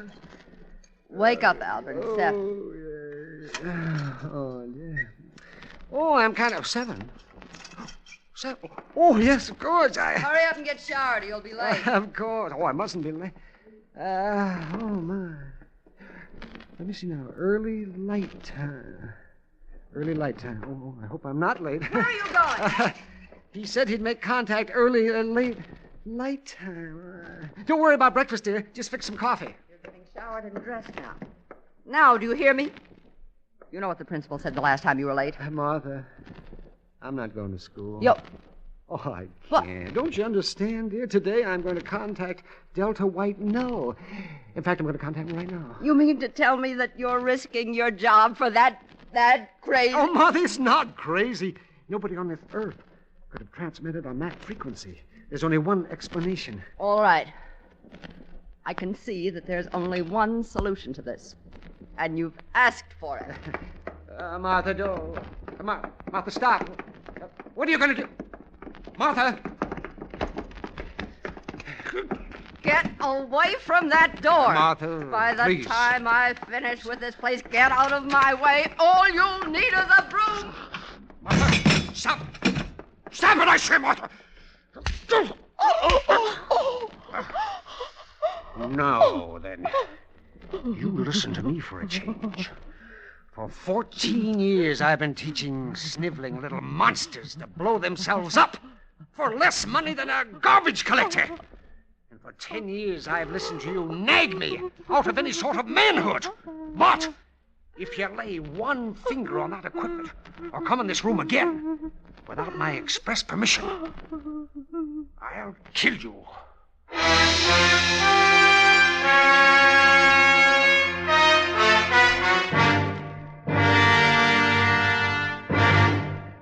We will return to Escape in just a moment. But first, in your town, in the next town, across the nation, you'll find the Red Cross. But the Red Cross is above and beyond all boundary lines, for it is infinite in its scope. In time of hardships, epidemics, floods, fires, the Red Cross is the symbol and soul of humanity. You are part of that symbol because it is the money that you contribute that enables the Red Cross to continue its great work. Answer the call, and humanity will answer you with gratitude. And now, back to Escape.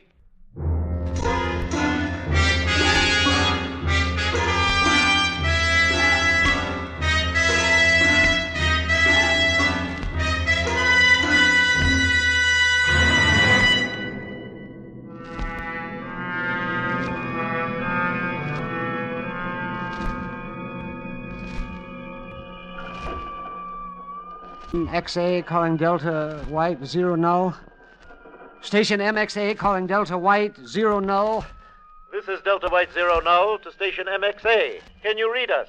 You're coming in loud and clear. Council authorizes to continue contact. What is your name and function? My name's Tanner. Albert Tanner. I'm a chemistry teacher at La Mirada High School. A scientist? Yes. Well, kind of, in a way. We, too, have servants of learning. Did you construct this magnetron channel? Yes, but I'm afraid it's a bit elementary. I had to use war surplus stuff, and that's never very satisfactory. Oh. Is there war in your territory at this moment? Oh, no, Commander. Oh, everything's quite peaceful here. Good. We're looking for a suitable land space and don't want to arrive in the middle of your hostilities. You'd be very welcome, Commander. We've plenty of space and open fields all around us here. It'd be a pleasure to have you. Thank you, Tanner.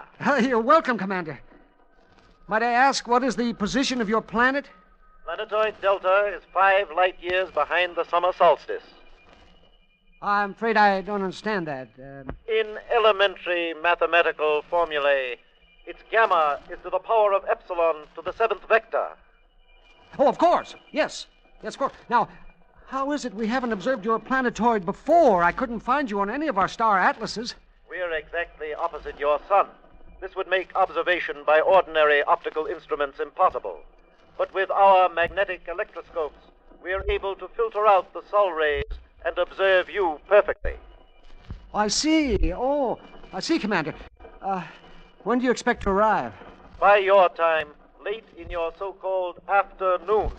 We shall determine that by later contact. And, Commander, might I ask a personal question? Of course.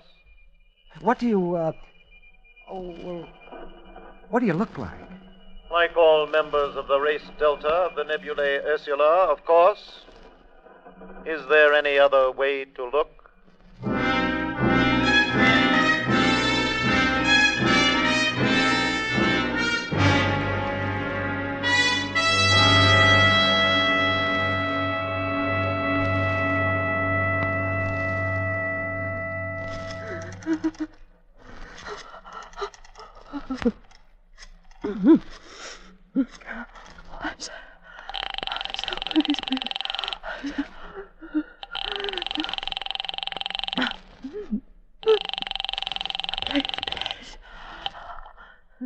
Mirada Police Department, Sergeant Williams.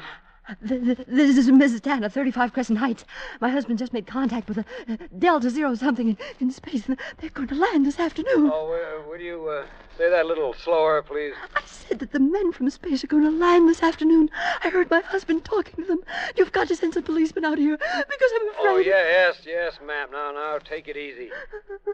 How did you say your husband got this information? Through the radio. I mean, sure. he got through his radio. Sure, I understand. These spacemen radioed your husband. But I keep telling you, I heard them.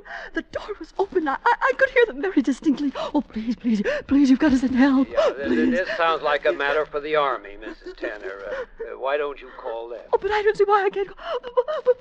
Oh, all right, I'll call them. Oh, what's their number? Oh, please, hurry, tell me. One moment. Oh, please, hurry.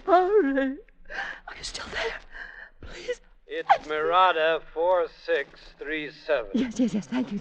I'll call them right away. Yeah, you do that, Mrs. Tanner. Yes, they'll take care of it.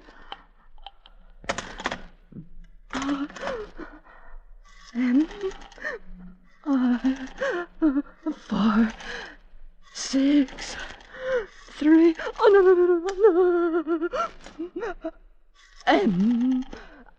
M-I 4, 6, 3, 7. Oh, please. Oh, hurry, please.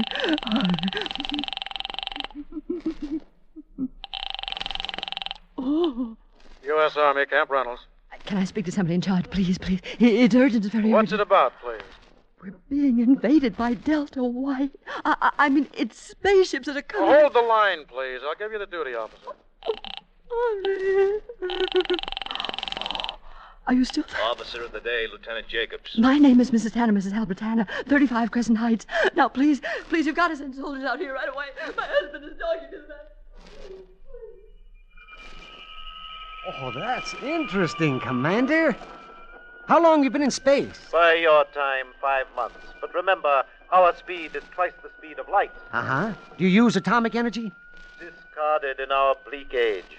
We use the natural magnetic forces that surround the universe. Well, what about friction heat caused by your velocity through the atmosphere? Our speed is adjustable by control of the magnetic fields we ride in. In any case, the disk hull is of trexendium. It's pressured to withstand anything. Anything that is but water.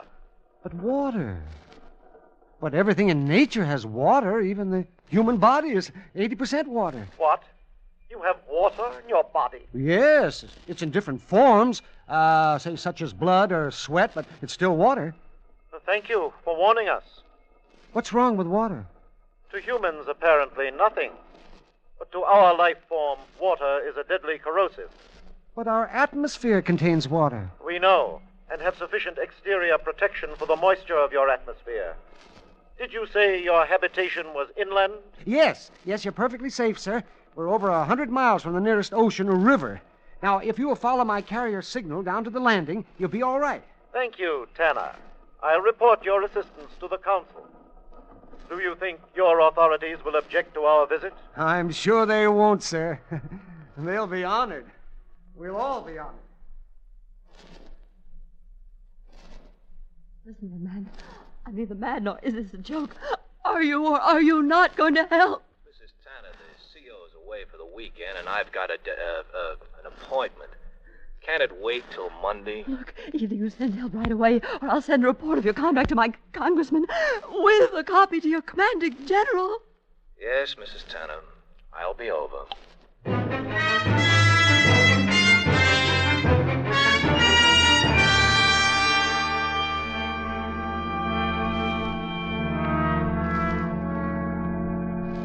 Do you really trust that human, Commander? Well, there isn't much option. We've orders to carry out. It's an incredible race, but Tanner seems harmless enough. We're meeting pressure, Riss. Probably entering the outer atmosphere. Better start degaussing and settle on his carrier. 2700.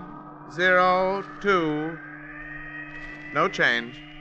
Switch on the water oscillograph. Oscillograph on. Variation? None. Good. We'd better check again with Tanner until we see ground. Right away, Riss.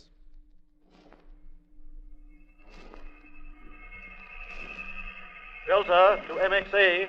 Delta to MXA. Over. MXA 2 Delta. You're in, loud and strong. We're entering your atmosphere. I'll check your approach on radar and keep tracking you. We're going off ether. Leave your channel open. Yeah, Martha, I thought I told you This is Lieutenant Jacobs from Camp Reynolds, Albert. I heard you talking to the Delta man, and I was so scared. Your wife was worried, so she wanted me to come over. Oh, I see. I suppose she told you a story about men from space? Well, yes, sir. Oh, all right. You probably think I'm crazy, but you'll see. They're coming in right now, using my channel as a ground approach. You been through signal school? I'm from 27th Signal Corps, sir. I see. Then you'll recognize the equipment. Something wrong, Riss. Wrong. Reverse the fields. Quickly. There's water. Tanner. We're approaching water, Riss. Tanner, cross-check our position. We have a danger reading. You're heading straight for us, Commander. You're safe. Why, you're perfectly safe. Check it again. There's a great deal of water. Did you check it again? Yes, I did. There's a great deal of water, Riss. Tanner. A great big body of There's water. water down there. Tanner, our signals are a danger. Strong danger. Cross-check your fix. Counter-reverse the magnet. It's water. It's water. Masses and masses of water. Tanner! We've hit water! It's an ocean! Help! Help! We're burning! Ah! Delta? Delta! What's happened? Cross-check their position, sir. The signal's getting weaker, but your fix is right. It's within 100 yards of this set. Let's get outside. Maybe it crashed into the fields.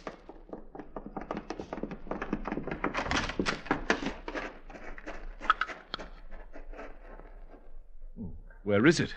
There's nothing out there. But there must be. Maybe it crashed into the trees, or... Come on.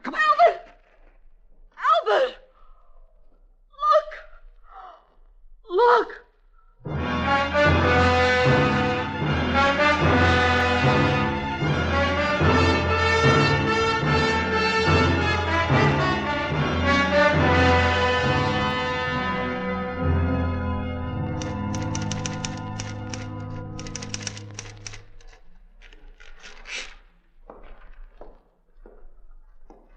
I'll read it, sir, but I don't Go think on. Go on. On Saturday, July 14th at 1400 hours, a telephone call was received from Mrs. Albert Tanner, etc., and so forth. And on going out to the back lot, we could see no sign of the space disc.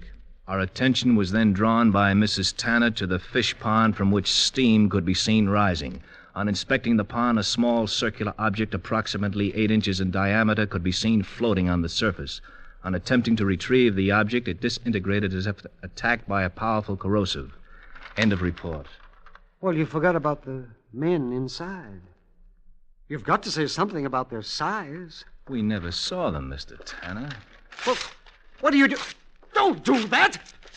Well, Lieutenant, you can't Mr. Tanner, Mr. Tanner, I'm doing this for both of us. If I sent in the report, nobody would believe it.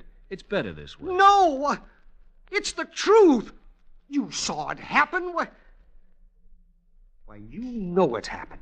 The only thing I know is there's no proof. As far as I'm concerned, it didn't happen. I never saw anything. I never heard anything. That's going to be my report, Mr. Tanner. No occurrence. Incident closed. Good afternoon, Mr. Tanner.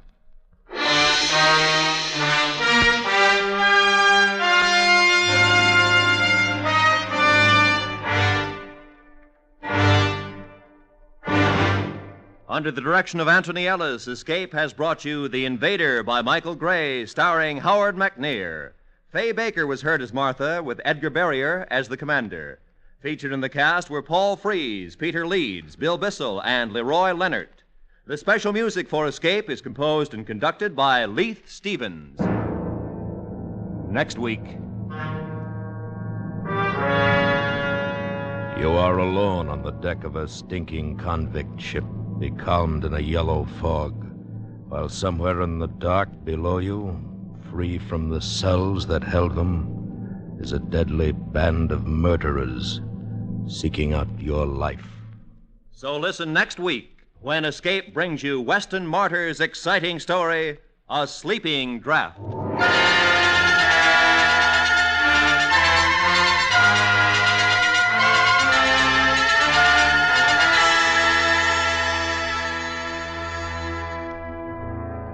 Tomorrow night, Lux Radio Theater brings back The Miracle of Our Lady of Fatima for another thrilling performance. 11-year-old Susan Whitney recreates her original screen role as the child who first saw the prophetic vision, co-starring with J. Carroll Nash. Also, tomorrow night, on most of these same CBS radio stations, don't miss Joseph Cotton in Suspense's eerie production of the musical drama Tom Dooley. This is Roy Rowan speaking. And remember, daytime is a gay time with Arthur Godfrey Time on the CBS Radio Network.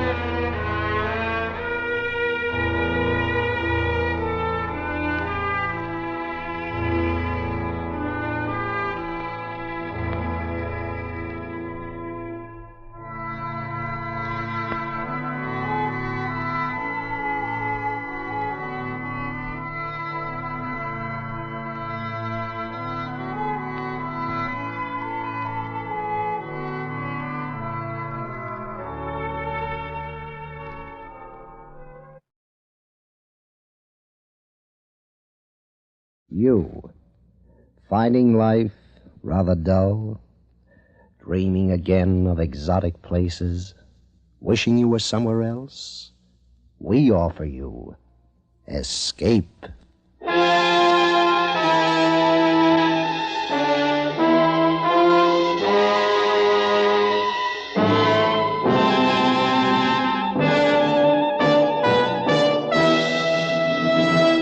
Today, Escape brings you one of the most unusual and terrifying stories of recent years. It is a story of such scope that the producers of Escape, in order to dramatize its full impact, will present it in 2 episodes. So now, with the performance of John Daner as Isherwood Williams, we bring you part one of George Stewart's powerful novel, Earth Abides.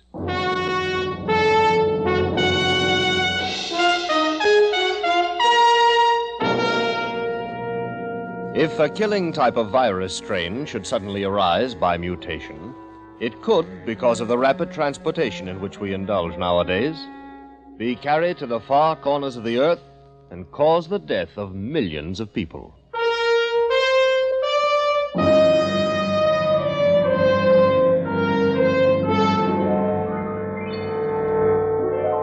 If you should awake some morning, tomorrow morning, let's say, if you should wake to a man-dead world, where virtually all of human life had been dissolved from the face of the earth, leaving behind only buildings, bridges, machines, if you should awake to such a world tomorrow morning, what would you do?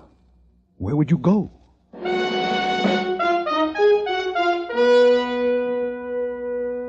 My name is Isherwood Williams. I was a student of ecology.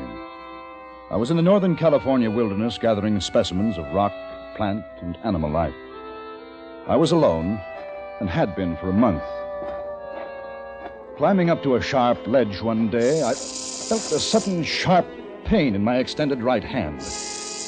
I withdrew it under reflex and looked up, and there, a foot above my head, I saw him, a rattler, coiled, ready to strike again. Slowly, carefully, I lowered myself and began to suck the poison from the bite. I wrapped a handkerchief about my wrist, tourniquet style, and headed for my cabin. There, I broke open my snake bite outfit, cut a neat crisscross in my hand at the point of the wound, and applied the rubber suction pump. Then I lay down on my cot. I felt sick. Sick because of the poison. Sick because I was alone.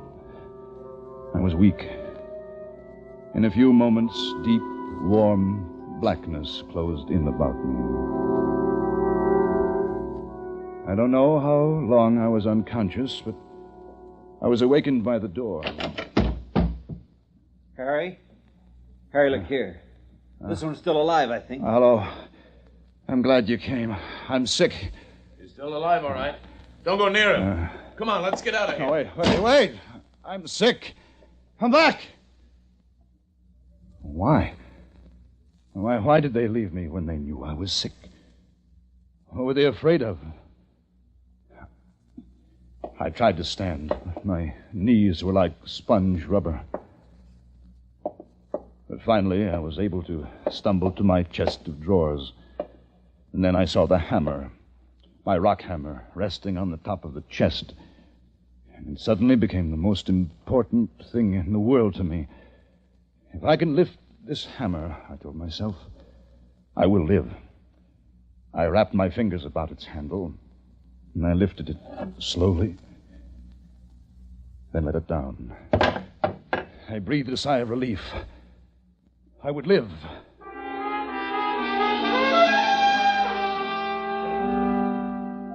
In the morning, I felt better. I got up, packed the car, and headed for the nearest town, Hudsonville, about 10 miles to the south. They'd take care of me in Hudsonville. Consider, if you will, the case of the rats that once inhabited Christmas Island, a small bit of tropical verdure some 200 miles south of Java. In 1903, a new disease sprang up. The rats proved universally susceptible and soon were dying by the thousands. In spite of great numbers, in spite of an abundant supply of food, in spite of a rapid breeding rate, the species is now extinct.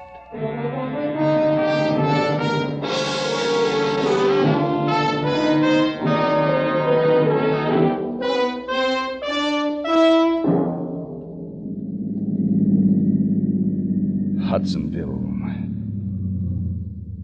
The familiar houses, stores, taverns, but no one on the streets. A hen scratched quietly in the dust. A lonely dog was howling somewhere.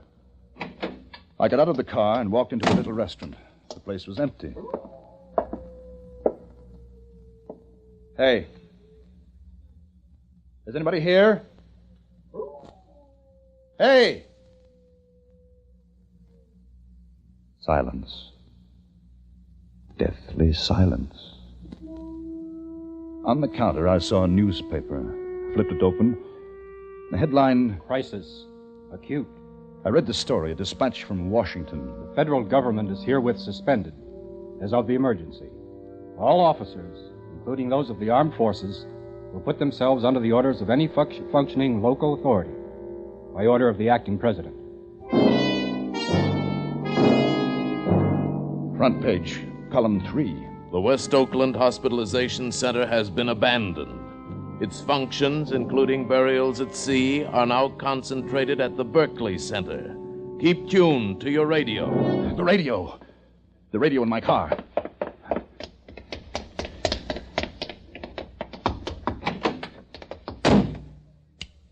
I turned the dial to the most powerful station in the vicinity. Static. Nothing but static. Desperately, I twisted it from one end of the band to the other, praying for a human voice, a bar of music, anything. There wasn't a single radio station still in operation. The horn. Someone will hear the horn.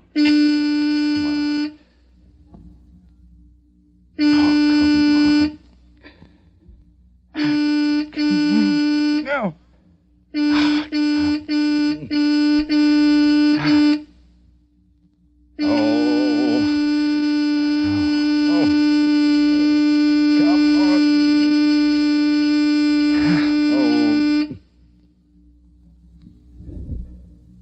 Silence. Silence and death. I leaned back in the seat, exhausted. I sat that way for minutes before I looked at the paper again. The paper. The last sign of human life left to me. It was dated a week before. I read it through twice. Whole cities had perished. Medical centers, bodies. Doctors, nurses, burial crews hard at work, and then they too had fallen and died. The United States, the world, a stagnant flesh pool of death. Suddenly, with terror, I thought of home. I started for San Francisco. On the way, I helped myself to a tank full of gas at a station. Oddly enough, the pumps were still working. Electricity still flowed from the river-driven generators, and the lights still blazed. I wondered how I had survived. Perhaps the snake venom had counteracted the virus. Perhaps the clean wilderness, who could say? But somewhere, someone else was alive. The men at the cabin door, there must be others, but where? I passed some cows in a pasture. Smiled to myself at the irony. The world belonged once again to the animals. Ecological observation. Pedigree means nothing now. The prize, which is life itself, will go to the keenest brain, the staunchest limb, the strongest jaw. The champion boars will die in their well-kept pens, but the shoats will roam wild. In a few generations, their legs will grow slim, their bodies thin, their tusks longer. Man? They need nothing from man. I passed 4 or 5 cars on the highway, abandoned. But farther along, I spotted another car, and there was a man inside. I stopped and got out. He had fallen over the wheel. There was a bottle beside him and the strong smell of cheap liquor. I shook him. Come on, come on. Come on, wake up. Wake up, wake up. Wake up, I said. Hey, come on now, come on. Now, leave me alone. Now, you just leave me alone. I said wake up. Hey. What's your name? Your name. Oh, what difference does it make? Oh, come on. Don't go back to sleep. What's your name? Barlow. Barlow's my name. 58 Barlows in the Seattle telephone directory, and I'm the only one left. Me. The dirtiest skunk of the lot. What am I doing alive? Answer me that. Go back to sleep, Mr. Barlow. Wait. Here. It's free on a house. Everything's on a house now. Have a drink. No, thanks. Let me tell you why I'm still alive. Because I'm being punished. I'm not good enough to die. Oh, goodbye, Mr. Barlow. Hey, come on back. I'll buy you a drink. It's good. I'll buy you a drink. Look here, I got $500. I took it from a bank yesterday. You want to hear? $500.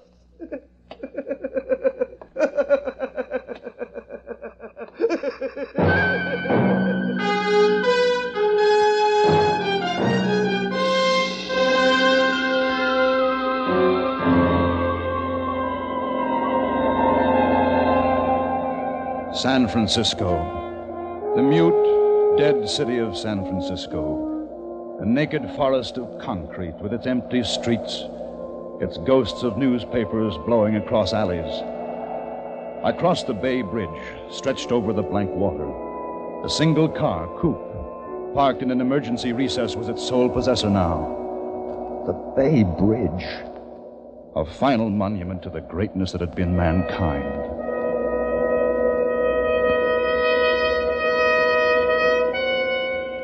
I drove the familiar route toward home, turned right at San Lupo Drive, pulled up in front of the house. I walked up the stairs, took out my key, opened the door. Strange odor of must and stale food blew out at me.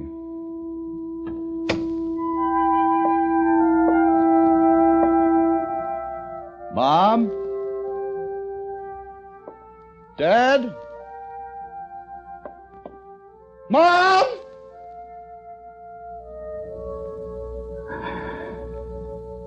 I fell into a chair and cried.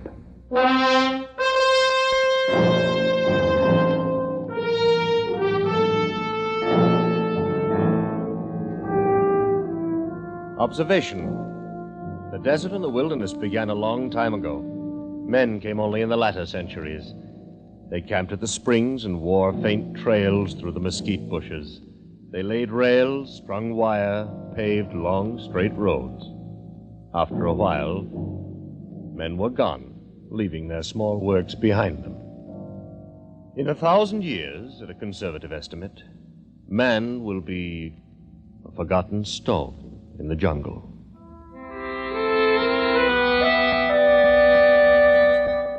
Where would I go? I had no idea.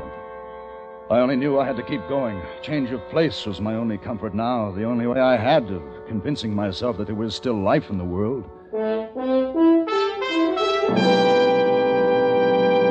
The snake bite began to hurt again, but it felt good, some small sign of living flesh. I left San Francisco and started across what had once been the United States, Route 66, through the giant Southwest, the towns, the empty, dead towns. The dust-blown, silent towns passed me by, one after another. Kingman, Flagstaff, Albuquerque, Oklahoma City. Just outside Guthrie, I saw a Negro tending his garden as if nothing had happened. He was afraid. He waved me on with a shotgun. In Tulsa, the sprinklers were still going in the park. I stopped. In Fayetteville, Arkansas, I heard music. Came from a little bar, neon lit, spitting its bright invitation to the empty street. I took my hammer and went inside. The bottles were stacked neatly, bar rag over the rack, and a broken jukebox, blazing in blues and reds, singing its song to the vacant, varnished tables. And you just want to jump up and down up. like a carnival. Shut up. It's love. Shut up. There's a sparkle Shut up. to me. Shut up. Shut up. Shut up. But you're soaring through air. Oh, but it's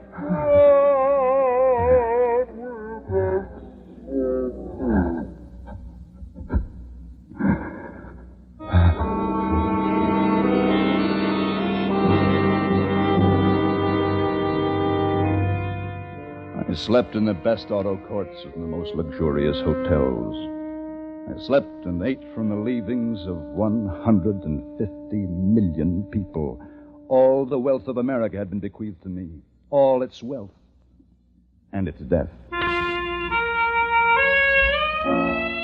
3 3 days later, I pulled up the Pulaski Skyway, crossed George Washington Bridge, and came to Manhattan. The splendid, slow-decaying corpse of Fifth Avenue, the sable mink in the windows, the silly traffic lights changing color at naked intersections.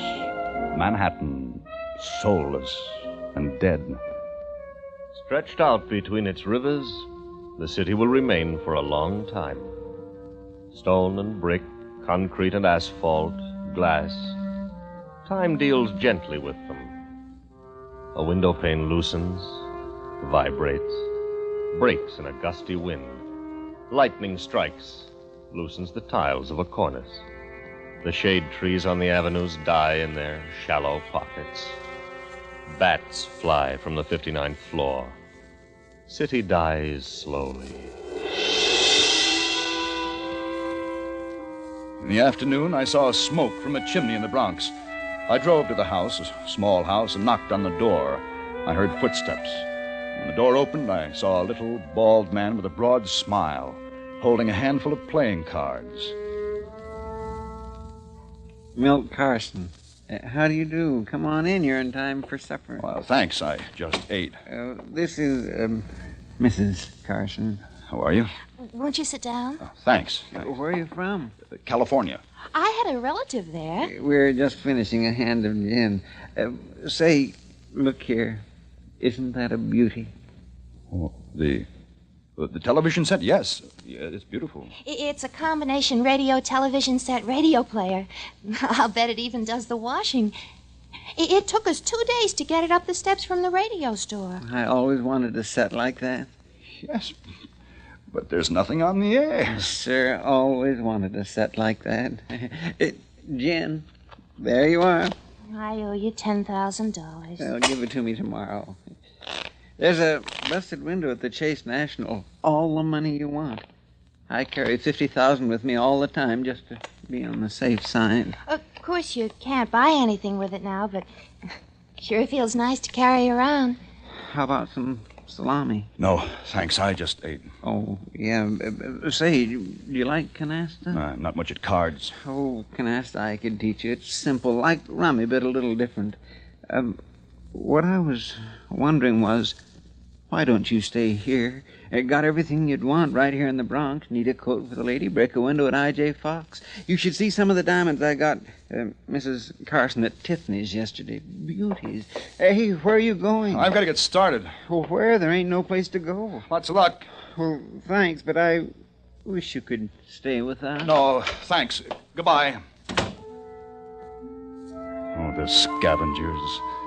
How long would they last? Through the winter? And it was doubtful.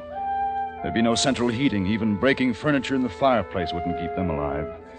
They were like highly bred spaniels or Pekingese who walked the city streets at the end of their leashes. They would die with the city a season or two later of pneumonia or accident. The Negro in Oklahoma with his heart to the land, he would survive.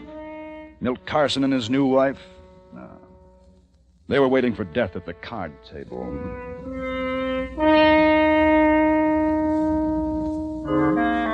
2 weeks later, I was in San Francisco again. The streets were just as bare as when I left. The lights were still on, but dimmer now. Water flowed still from the faucets. But San Francisco had a new population, the dogs. They hunted in packs, all breeds bound together in the common search for food. Danes, Dalmatians, Scotties, toys, all of them. The dogs had taken over the city. And I decided to move back into the house because of the familiar things. Late one afternoon, I went out to look around the neighborhood, and I heard the yelping too late. As I looked around me, I saw myself being surrounded by dogs. They were hungry, ravenously hungry, and they started to close in. The car was on the street some 50 feet away. If I could make the car. The bulldog made a lunge for me. I kicked violently and started to run.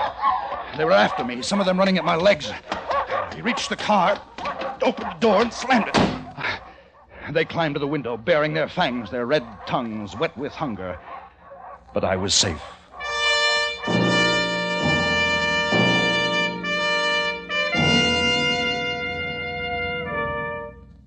Then the night. And that night, the lights went out. The lights. The lights. Hey, the lights. What's happened to the lights? I looked out over the city. It was black. Black as death. The age of electricity was over. Finished.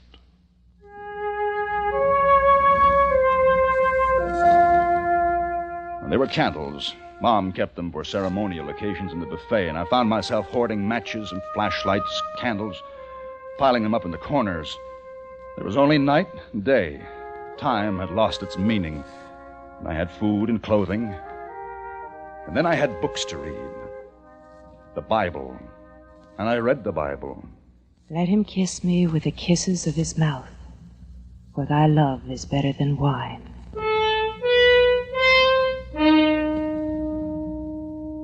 There was a faint but unmistakable light burning that night a mile away on Nob Hill. I got into the car and drove to the light. I parked the car. I reached for my hammer.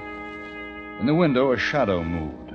As I approached the door, a flashlight caught me in its glare. I stopped, dead still. I waited for someone to say, "Put your hands up," or, "Who are you?" There was a breath of perfume.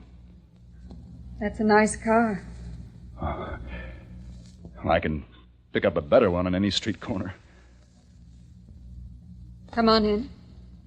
Thanks.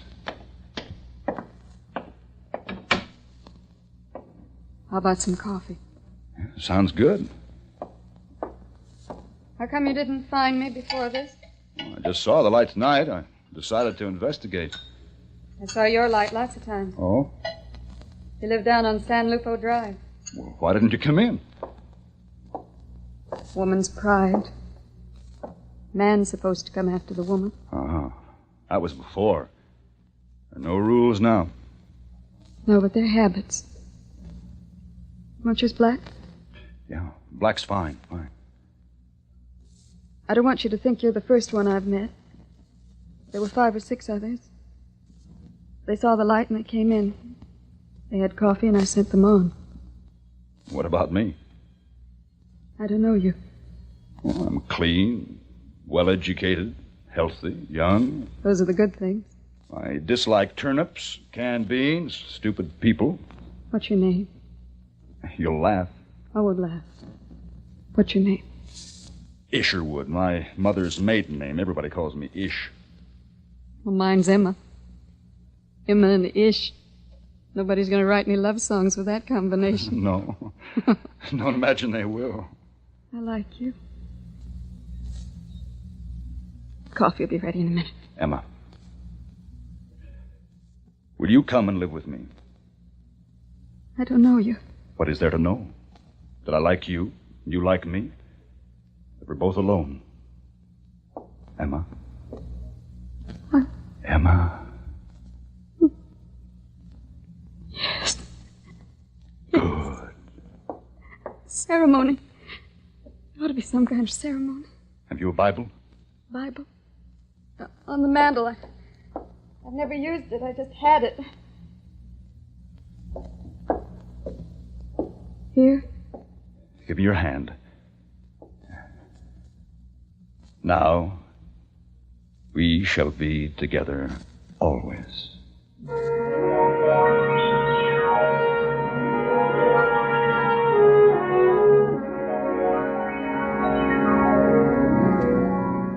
Emma was warm and understanding, a good woman, a healthy woman.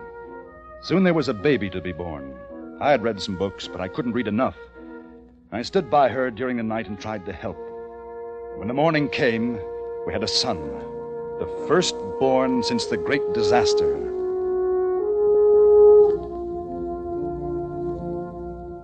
Then there was the matter of time. We won't need to know the exact hour. No, that's true. The clocks have stopped, but what's the difference? We eat when we're hungry, and when we're tired, we go to bed. But the months and the years. It's important to know when the year ends. Oh, that's what I've been doing out on the porch. What is that thing out there? Well, it's a transit. See, I set it towards the sun, and when the sun reaches the winter solstice, I know that to be the shortest day of the year. And that will be our New Year. New Year's Day isn't the shortest day of the year. No, December 21st is. And we'll make that our New Year. Anne's always been trying to get close to that date for the new year, but calendar makers always went off. How long will it be? A few days. And then it'll be 1950 what? No. That was the old calendar. This will be our year 1. The year 1. We must call it something. I know. We'll call it the year of the baby.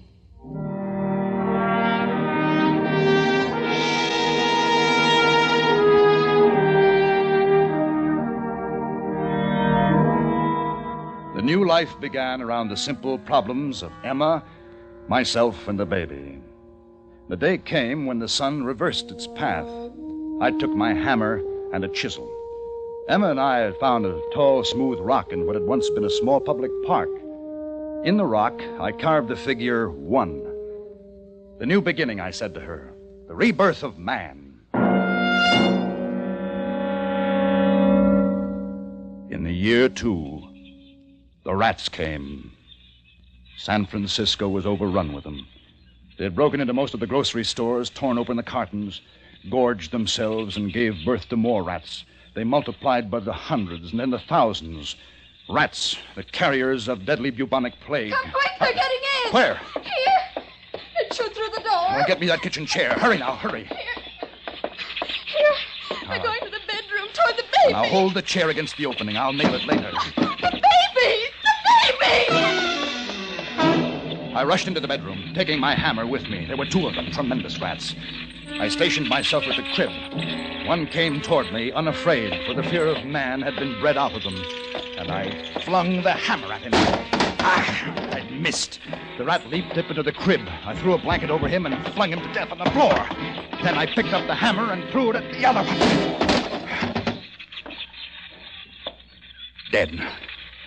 Dead.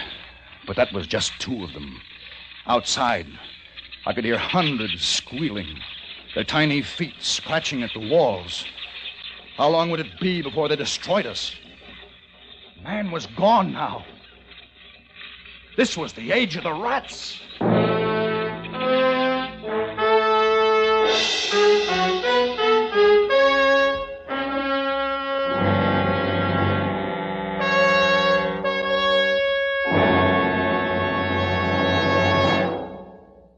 Escape is produced and directed by Norman MacDonald.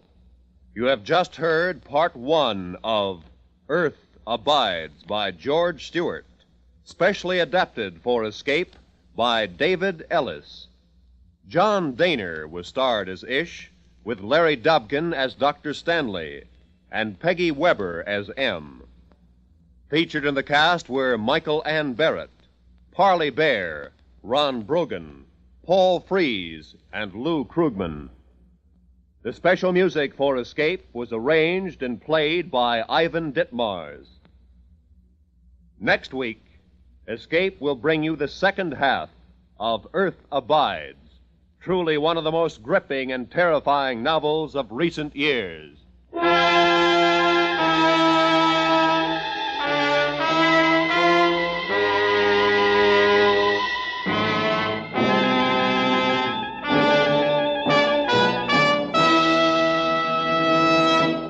This is CBS, where you spend an hour with Frank Sinatra every Sunday afternoon on the Columbia Broadcasting System.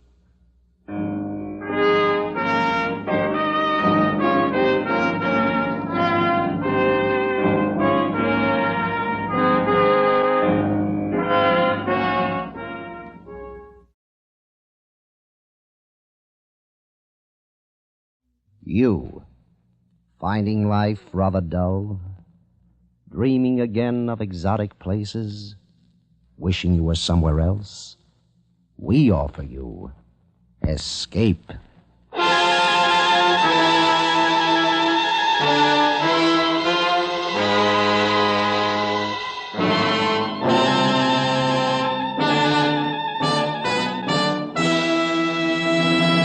Today, with the performance of John Daner as Isherwood Williams, Escape brings you one of the most unusual and terrifying stories of recent years. George Stewart's powerful novel, Earth Abides.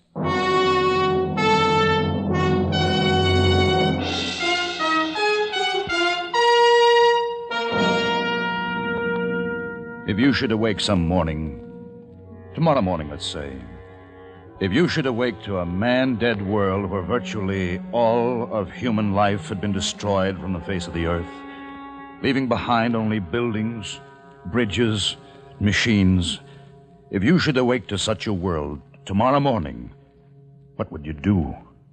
Where would you go?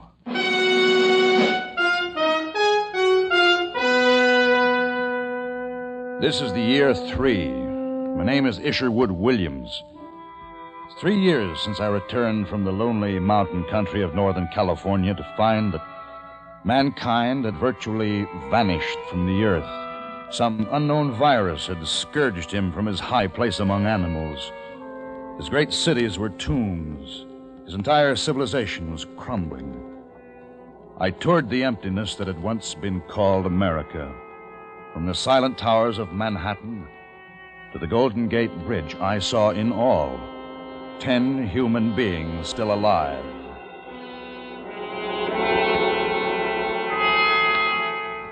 In the 4th month after my return to San Francisco, I saw a light on Nob Hill. It was there I found M, who became my wife. Year 1 passed. We called it the year of the baby. Year 2, we called the year of the rats. Now it was year 3. M, the baby, and I were struggling for existence amid the fast decaying wealth of San Francisco. Oh! All right, now be careful. Careful, Em. Isn't it funny? It always makes me feel like I'm doing something wrong. What? Not breaking into the biggest food store on Market Street. It's not wrong, Em. There's no private property anymore. This city, this grocery store, it's all ours now. But Ish, look. Look at this place. The rats left their mark here, all right. There's the answer to their death. They ate all the food they could get at, and they ate each other. Oh, Ish, how horrible. It's a familiar pattern, Em. A species grows, dominates the earth for a short time, then dies. Oh, come on. We'll take a look at the bottles and the canned goods. Ish, look, the labels are gone. They're eaten off. Yeah, well, we'll just have to try to guess at the contents by the shape of the can. Well, the bottles are easy. Here, look. Bottles of real lemon juice. Fine. This should be corned beef. Look at it all. Tons of it. We could live on just this forever. No, Em, we can't be scavengers forever. That's why the rats died. Em, we've got to grow things. We've got to bring something new into the world. Oh, come on. Let's get some of this stuff home.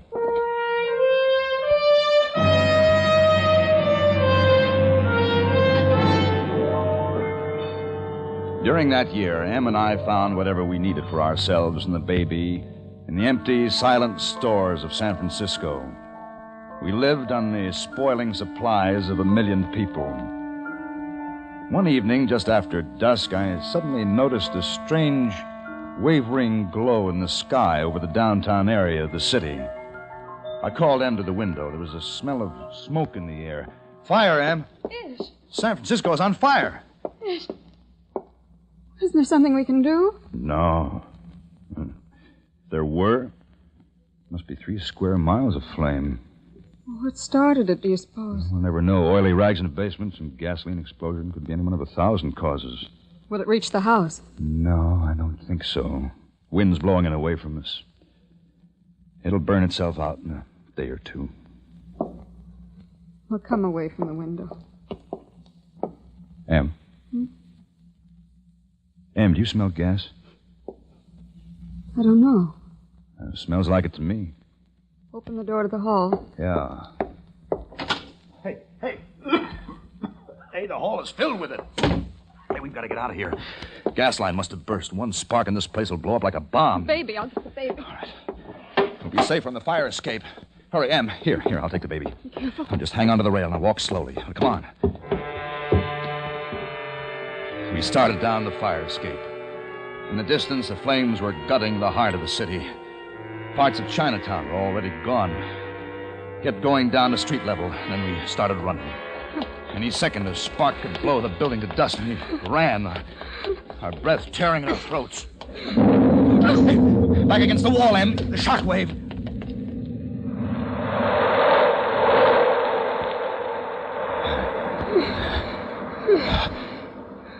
Em, you all right? Hold me.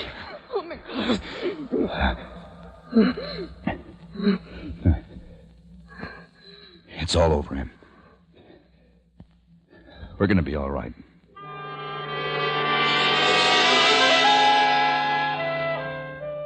We moved to another section of town that had been spared by the fire. The days passed, days and the weeks. Em and I were growing tired of the canned foods and wanted some fresh vegetables and fruit. But we needed a car. One day, Em and I found a Jeep in a garage. In the storeroom, I found new tires to replace the rotted ones the Jeep had been standing on. Will it work? Well, after 2 years, hard to say. I'm no mechanic. All the cars to choose from, and we picked something like this. I always wanted a convertible. Maybe a Cadillac from Packard. This is more useful and more durable. Besides, it's all we need. All right, Em. Let's try it. Step on the starter.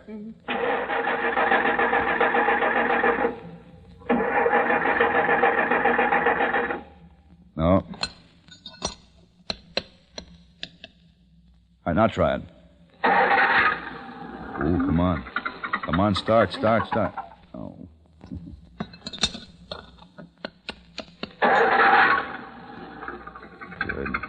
Good, come on. Good. Oh, come on. Ish, you did it.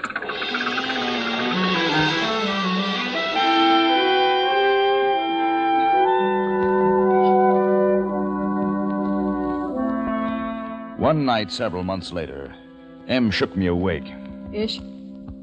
Huh? Ish, wake up. There's something outside moving around. What? Right by the window. Give me the hammer. Be careful, Ish. I'll be all right. I'll come with you. Now, stay here. I'll be right back.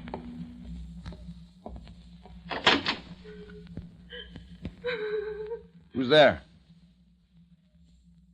Who's there? Girl. Come here.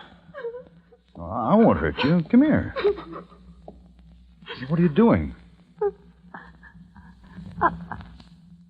Eileen. My name is Eileen. Where are you from?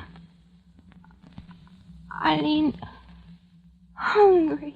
Well, come on inside. Eileen? Oh, I've been looking all over for you. Eileen, where have you been? Okay, mister. You can put that hammer down. I ain't gonna hurt you. Oh, sure.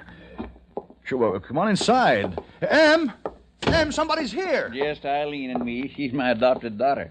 About a year ago, I found her on Main Street in Los Angeles. She was starving. Can't forage for herself, Eileen can't, so I gotta take care of her. She can't think so good. Well, how long you been here? About 2 days, wandering around the city. Nice city, this San Francisco. Wished I'd have visited here when it had people. Reckon I really could have had myself a time. I'll get you two something to eat. Well, that's mighty nice. By the way, I sure am an impolite cuss. If my name's Ezra, I don't believe I caught yours. Isherwood. This is M. Well, I'm happy to know you. Eileen, looks like we've met up with some real nice people.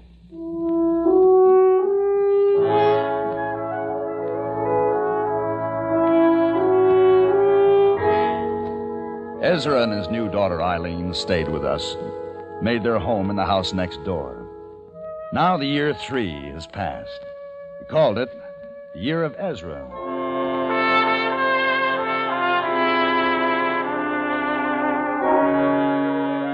November, the year 4. A woman came a week ago. She had dark hair, dark eyes. She was alone. Ezra has taken her for his wife.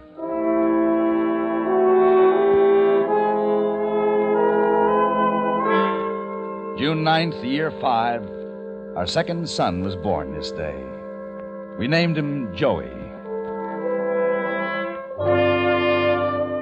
April, the year 6, 2 men and a woman have come. George says he's a carpenter. Harry worked in the bank. Well, he'll have to learn a trade. The woman is called Mabel.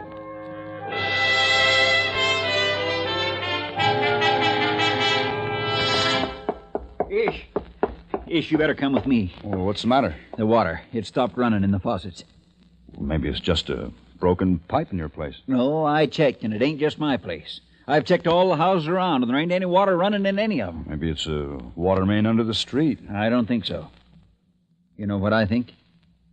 What? I think the water stopped way up in the mountains someplace. Ish. San Francisco's going dry.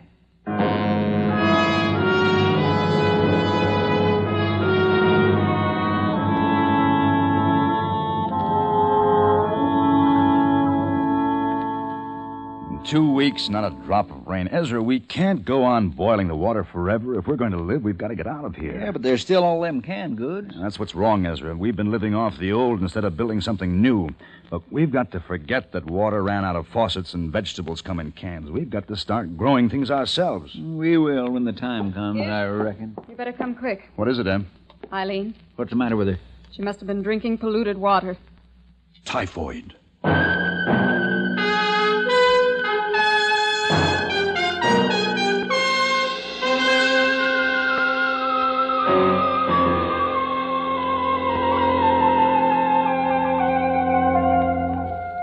Well, what does the book say, Ish?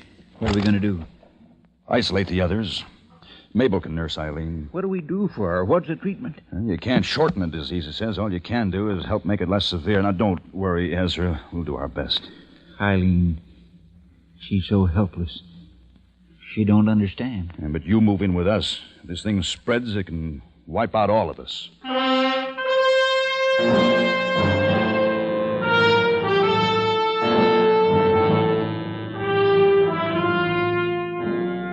Well, Ish, another case. Who is it? George. Move him in with Eileen. Get another bed in there. You won't have to. What do you mean? Eileen's dead.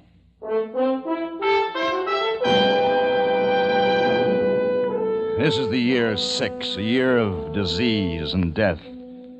I went to the drugstores, walking the misty, dark streets of the city armed with my medical text, my hammer. I raided the dusty shelves and the long, warm refrigerators of the pharmaceutical departments. The wonder drugs had long since rotted in their vials. Some sulfur was still potent, and I used it liberally. Yet case after case of typhoid broke out. Some lived, most died, including our firstborn. Our little community, upon which I had pinned the hopes of a new birth of mankind, had dwindled from 12 persons to 7. 5 adults, only 2 children. You've got to get some sleep, Ish. How many of us are left, Em? Count them for me. Ezra, George, Mabel. My second son, Joey, and Ezra's boy. You and I. Oh, Em. Em, what's the good of starting again? We're being exterminated from the earth, every small being of us, so things can become green again. There are 7 of us, Ish. Once there was only me, and once there was only you. Alone and separated. There are still 7.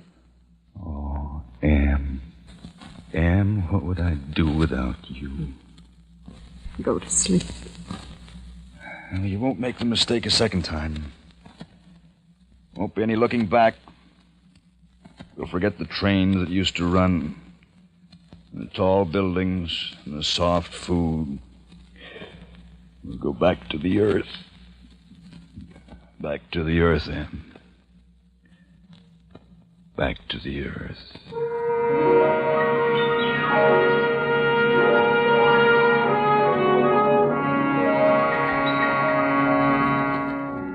We left San Francisco, we few survivors. We packed only the essentials, the machines, the conveniences.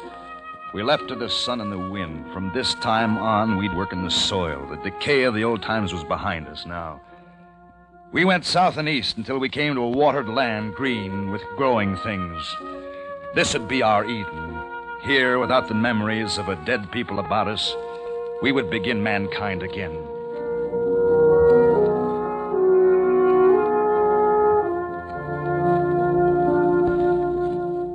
Come here, Joey. Yes, Daddy. Joey, here, sit down here next to me. I want to ask you some questions. Sure. Now, first of all, what year is this? Oh, that's an easy question. The year 15. Joey, did you do your reading today? Sure. You like to read. Yeah. Joey, There's something I want to tell you. You know, there were once a lot of people like us on Earth. Millions. You know that, don't you? Yeah, I read about them. They could fly. That's right. Well, someday there'll be millions of people again. And they'll fly again. Years from now. But after I'm gone, there won't be anybody to show them the way. That's why I'm depending on you. What am I supposed to do? Learn, read, study. You're going to lead them someday, Joey, after I'm gone. Don't let them go back. You don't understand. I think I do. Oh, well, you will. Oh, look. I want to show you what I made this morning. What is it? It's called a bow. The guns won't be good much longer. The powder will get rotten. Guns will get rusty. You can hunt with this, kill animals for food. Yeah, look here, see?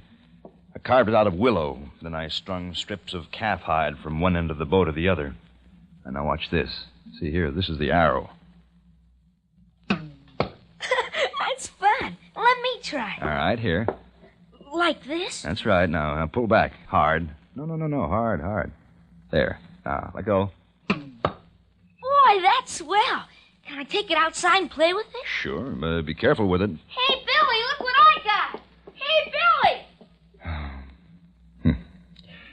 It took thousands of years for man to pass from the spear to the bow and arrow.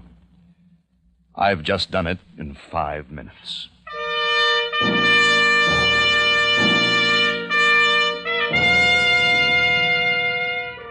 This is the year 19. I have gray hair. It's odd to think of myself as an old man. Well, I'm not really 51. There are 19 numbers in a smooth piece of rock in the meadow that I chipped in with my hammer and chisel. My hammer. What would I do without my hammer? Everything is going along well. Quite a farmer now. Community is growing. There are 45 of us. Strangers that drifted in. Babies born. Maybe man is something you can't quite kill off. A stranger named Charlie came in today. I don't like him. He's gruff and hard. And his eyes... I don't like his eyes. Sure, 3 men at a time. Gee, Charlie, how'd you do it? With my bare hands. Came at me all at once. I grabbed 2 of them and banged their heads together. They cracked like coconuts. Then the other one I knocked down and stepped on his face.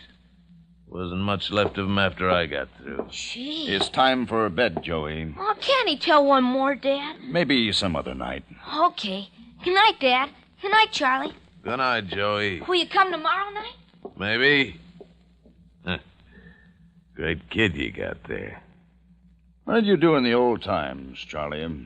Oh, a lot of things. For a while I was a stickman in Las Vegas. Used to be a fighter, too. A lot of things. You name it. You intend to stay? Sure I intend to stay. Why not? No other place to go. This is the only good-sized group of human beings I've seen. And believe me, I've been around. Sure, I'll stay. Everybody works. It's the only way we can live. Listen, you. If I want to stay, I'll stay, and I'll stay on my own terms. I don't ask anything from anybody. I live my own way. You better understand that right now. And you better understand something before we go any further, Charlie. I've been elected to leadership in this town, and we aren't a bunch of independent individuals doing what we please. We're a community, working together. Either you accept that, or get out. We ain't gonna get along, Mr. Isherwood Williams. And I'm staying. Good night.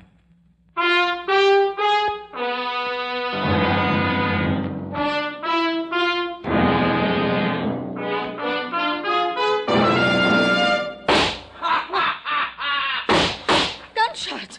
Ish, what is it? I don't know. Don't go out there, Ish. Ish, he's roaring drunk. Where is he? Right outside. Yeah. What's the matter? Are you afraid? Come on out. Ish, don't go.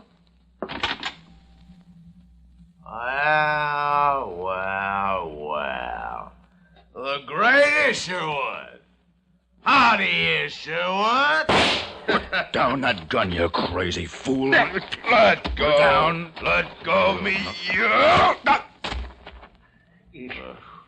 Ish, are you all right? Never mind me. Get that gun away from him. Get George. Yeah. Where's George? Bring George. Let's see George take this gun away from me. Hey, George, come on and try to take this thing away from me. Hey, what's going on here? Charlie, give me that gun. Nobody's taking my gun away. It's mine. Charlie. What's mine is mine. Stay away. Give me that gun. Stay away, George. Stay away.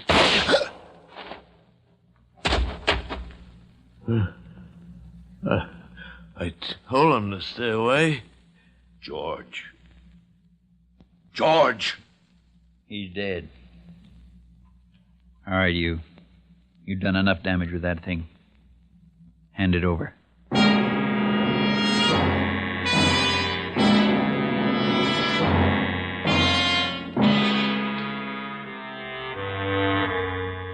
There's only one answer. Death. Death. You mean kill him? Murder him? No, it's not murder, Em. You and Mabel and Ezra and I, we're the government now. We've been elected. Council of 4. There isn't any government but us. It's not a matter of punishment. It's protecting the community from a menace, and that's what Charlie is. But he was drunk. All the more reason he might do it again. Afraid so, Em. We can't take the chance. We're like a jury. Let's vote. We've got all the facts. The vote's been called. Any questions? Is it right? Is it right to take a human life? To save many lives, yes, Em. It's got to be right. We'll take a voice vote. You first, Mabel. What do you say? Death. Ezra? Death. Em? Well, how do you vote, Em? Death. It's unanimous. We'll carry out the sentence tomorrow morning. The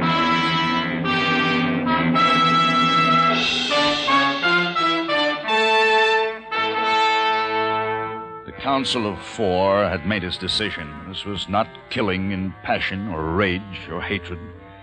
This was the deliberate and sane elimination of an enemy. Early in the morning, we tied Charlie to an oak tree. Ezra took Charlie's revolver. Charlie stared at him with childish disbelief. He gasped, slumped into his ropes, his mouth red with blood, his eyes swollen in death. The power of the new state was born.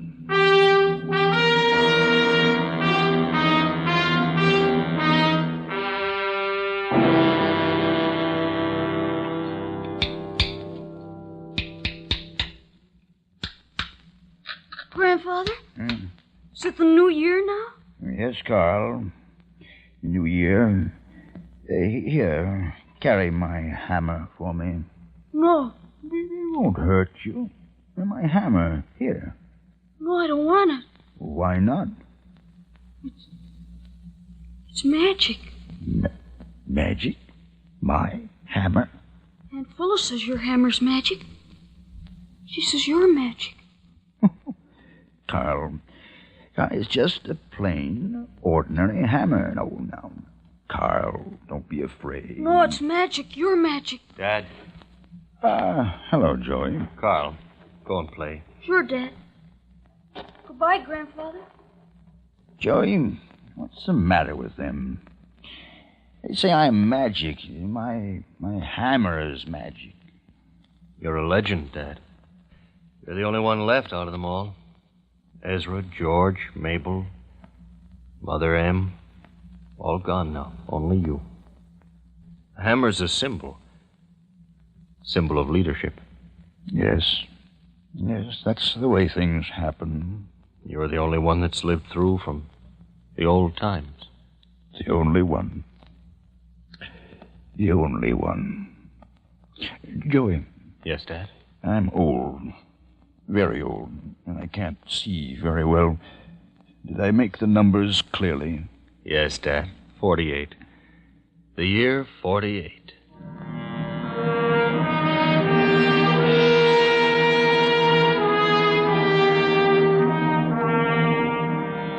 It's all begun again. Life. Generations and generations. Oh, Em. If you could have lived to see your faith come true. And once there were only the two of us, alone and separated. I want to see the old once more before I die. Just once more. The bridge. The Golden Gate Bridge. We're here, Dad. How does it look, Joey? Tell me. How does the Golden Gate Bridge look? It's old and rusty, but it's wonderful. It's beautiful. Is there a car? Small car on the bridge? Yes, Dad, it's still there. Can you still see buildings across the water? Only a few, Dad. It's mostly overgrown. But the hills behind the city are beautiful today. Good. Joey, here. Here's the hammer. Yes, Dad. You're the new leader now. The hammer has always been the symbol. Pass it on to the best of them. And, Joey, don't let them make a god of you. Let knowledge be the watchword. Oh, you understand, Joey? I understand, Dad. Know the earth, Joey. Know the earth.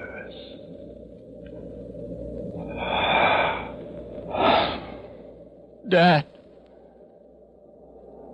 Oh. Men go and come. But the earth abides.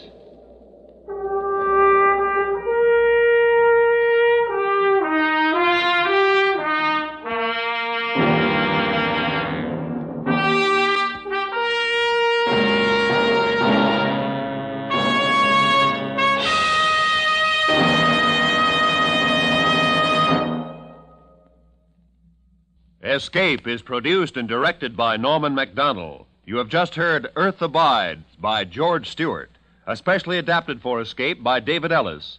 John Daner was starred as Ish with Peggy Weber as M. Featured in the cast were Michael Ann Barrett, Parley Bear, Jeffrey Silver, Paul Frees, Lou Krugman, and Larry Dobkin. The special music for Escape was arranged and conducted by Ivan Ditmars. Stay tuned now for Make Believe Town, which follows immediately on most of these same CBS stations. Roy Rowan speaking for CBS, where you spend an hour with Frank Sinatra every Sunday afternoon on the Columbia Broadcasting System.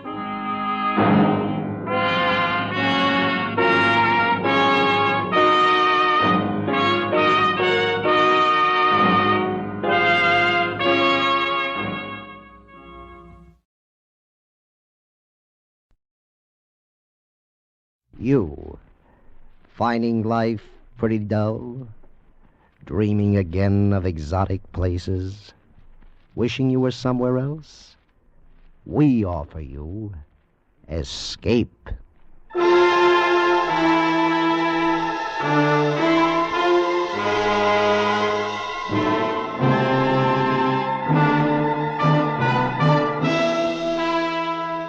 Escape, designed to free you from the four walls of today for a half hour of high adventure. Escape with us now to the year 100,080 and a world where beauty and terror live side by side, as H.G. Wells describes it in his immortal story, The Time Machine.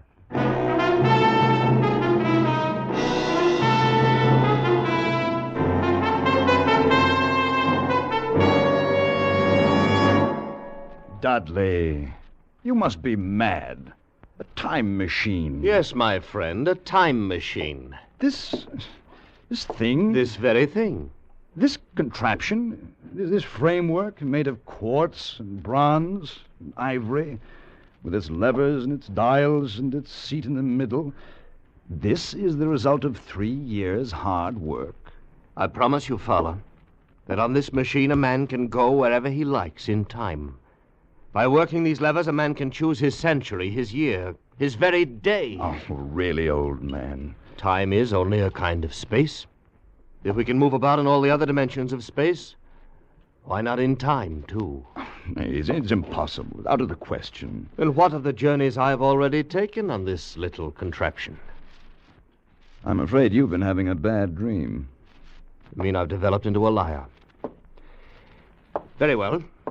You shall have proof, my friend. How? Just climb on, Fowler. Sit in the seat beside me, face these ivory dials, and I'll take you for a little spin. Well, you mean right now? Right now. Or just, in case this thing should take off like the Flying Red Horse, are there any, Any preparations? No, Fowler, no. You won't need any luggage on this trip, not even a toothbrush. You'll be back here in my laboratory in less than a minute.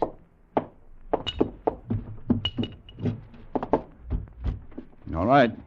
I'm on. Now what? Hold tight. It sways a good deal. I'd hate to lose you. I can't be frightened, Dudley. Then you're braver than I am. Tell me, what time is it? It's, just 12 noon. Before we start, I want to adjust this control a bit. Is everything shipshape? Tell me, did you notice anything just then? Only a noise, a humming noise, nothing else. And what time is it? You just asked me, old man. It's 12... Well, that's odd. What? My watch says 11 o'clock. I could have sworn it was noon a moment ago. There must be something wrong with it. It's only that I touched the lever to test it, and we've gone forward a full day. 23 hours, at any rate. Yes, but Dudley... Finished scoffing, Fowler? Yes. Yes, I believe I have. Then hold tight. This'll be the real article. I'm ready, Dudley. Good man. Well, say goodbye, Fowler. Say goodbye to 1950. We went off with a shattering jar, with the machine swaying under us. The walls of Dr. Dudley's laboratory suddenly fell away, and night was speeding after day like the flapping of a black wing. I saw the sun hopping across the sky, leaping swiftly across it every second, and every second marking a day. I saw the moon spinning through her quarters like a ball, from new to full, all in the twinkling of an eye. Trees grew and blossomed like puffs of smoke, and then passed away. And all the while we were going faster. Now our pace was a year a second, so that second by second the white snow flashed across the world, and was followed by the bright, brief spring. And still we went on, into the future. How do you feel, Fowler? Very weak, very dizzy. Don't let go, don't fall off. Where are we? How far have we come? We're in 100,050, and 60, and 70. That's enough! Stop it, Dudley! I can't stand anymore! Stop it!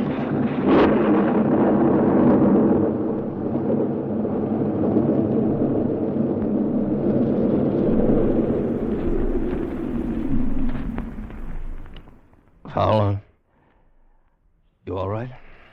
Yes, I believe so. No broken bones. What happened? Not sure. Must have stopped too suddenly. Where are we, Dudley? Look around for yourself. A wide lawn and a beautiful, vast garden. No, I meant geographically. Just where we were when we started, where my laboratory stood 100,000 years ago. And the year, Dudley? What is the year now? 100,080.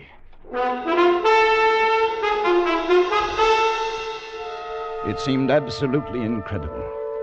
A dream, but a pleasant one, for the garden in which we found ourselves was beautiful and summery, with an unexpected perfume about it, almost like platine. At some distance, we could see a large and imposing building, and everything was quiet and peaceful, but almost too much so. And the sense of strangeness, of incredible strangeness sent a shiver up my spine. 100,080. Fowler, do you want to go back? Yes, I rather think I do. Let's go back. Dudley. From over there, in the bushes. It sounded human. Come on!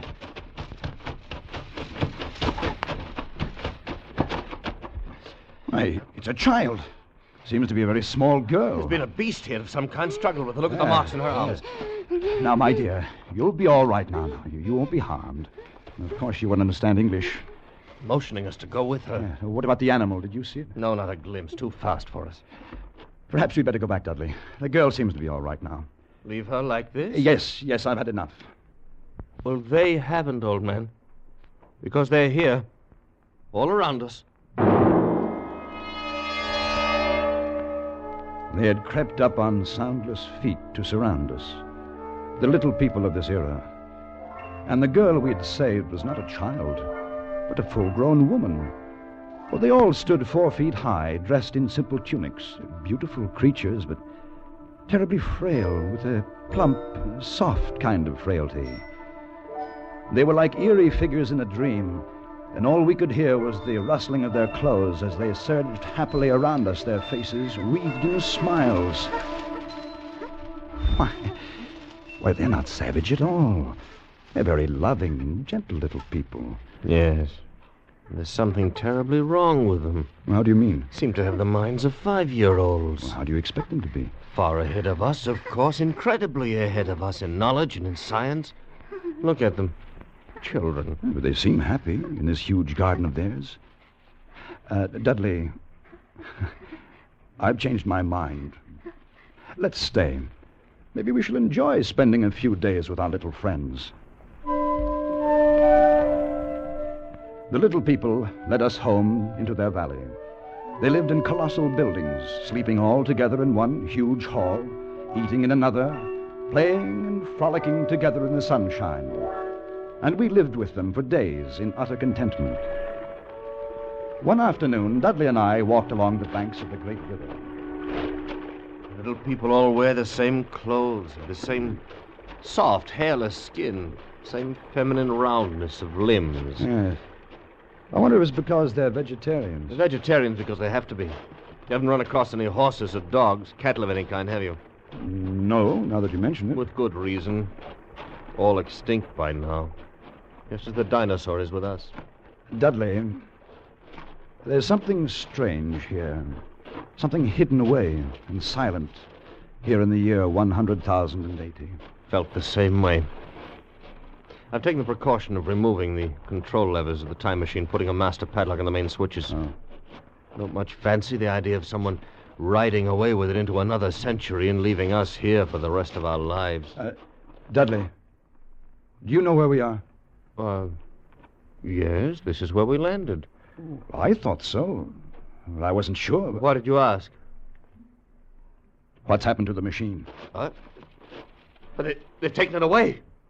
They've stolen it. This is where it was. It's right here. Look! Follow the tracks. Here where they've dragged it. Over here. Come along. Down this path. Look. Right there. The monument. There's a brass doors in the base. Oh, they're locked. The machine. It must be in there. Yes. Inside. We must get it. Break down the door. How? How can we? Here. Use the levers. All right, try. Let's move on. No, it's no good, Dudley. They're solid. We'll never break through. Never? No. Never? We can't break through here. Stay here all our lives. You may never go home again. It must open the machine. No. Time machine.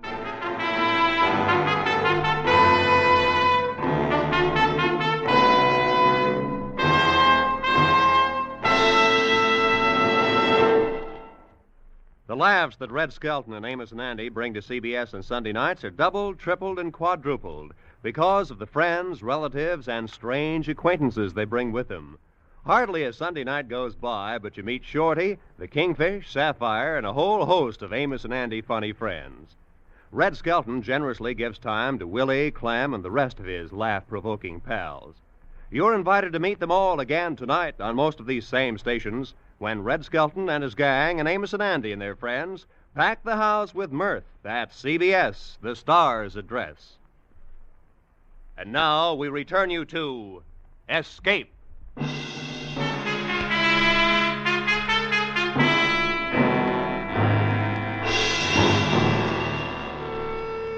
We were caught in the year 100,080. The time machine was gone. The brass doors of the monument held. Our retreat was cut off, the thin line by which we could make our way back home, back to our own time and our own people, back to 1950. We had no way of communicating with the little people, of asking what they had done with the machine or how to get it back. There was nothing hostile in their attitude. They were more like simple, wondering children. Only one, the young woman Weena, whose life we had saved on our first day, had become really friendly. She went with us wherever we walked and brought us presents of garlands, of flowers, slept near us at night in the hall, and we in turn had taught her a few words of English. Now we redoubled our efforts, like men racing against a clock, so that we might speak to her and discover the secret of our immense loss. We were talking to her one night after the others had gone to sleep. No, not these, Dudley. No. How can you be so sure your people didn't steal the machine? Aren't there any thieves among them? Are they all perfect? No, not so loud, Dudley. You'll wake them. Besides, she doesn't understand. The thief must be sleeping somewhere in this hall. Weena, they take machine. No, Dudley. No. Who, then? Who? We are friends. Yes. We must have machine. Yes, Dudley. Yes. Who took machine? Other people, not yours? Other? What about those doors, Weena? Doors open. No. Weena, machine in there must open. No, not open. Oh, all right, my dear. Go to sleep, get some rest. Yes, Dudley. Sleep. What's to become of us, Fowler? Are we caught here in this century? We spend our lives with the little people and their secret. We'll go back to the monument tomorrow. We'll find a way of breaking in. Good night, Dudley. Dudley? Yes? Did you just... There it was again. What? Something. On my face. Huh? Cold. Filthy to the touch. On my face and in my hair. As cold as death. Dudley! You're right. There's something in here with us. Smells of the grave. What was it? I don't know. But look at them. Look at the little people. They're all awake. It's as though they've been stampeded. Let's get out of here. I want some fresh air. We went quickly through the hall and outside, away from the frantic rustling of the little people. The moon was full, just overhead, and it was close to dawning. There was a faint sound speeding close behind us, and we turned, our nerves ragged, our muscles tensed. But it was only Weena, coming swiftly to join us. Dudley, afraid. And then there is Dark. something. What do you mean, Weena? Dark? What? Dark thing. Dark place. Night. Why should they be afraid of the night, Dudley? It's not the night alone. Dark place, that's our cue. But perhaps it's something underground.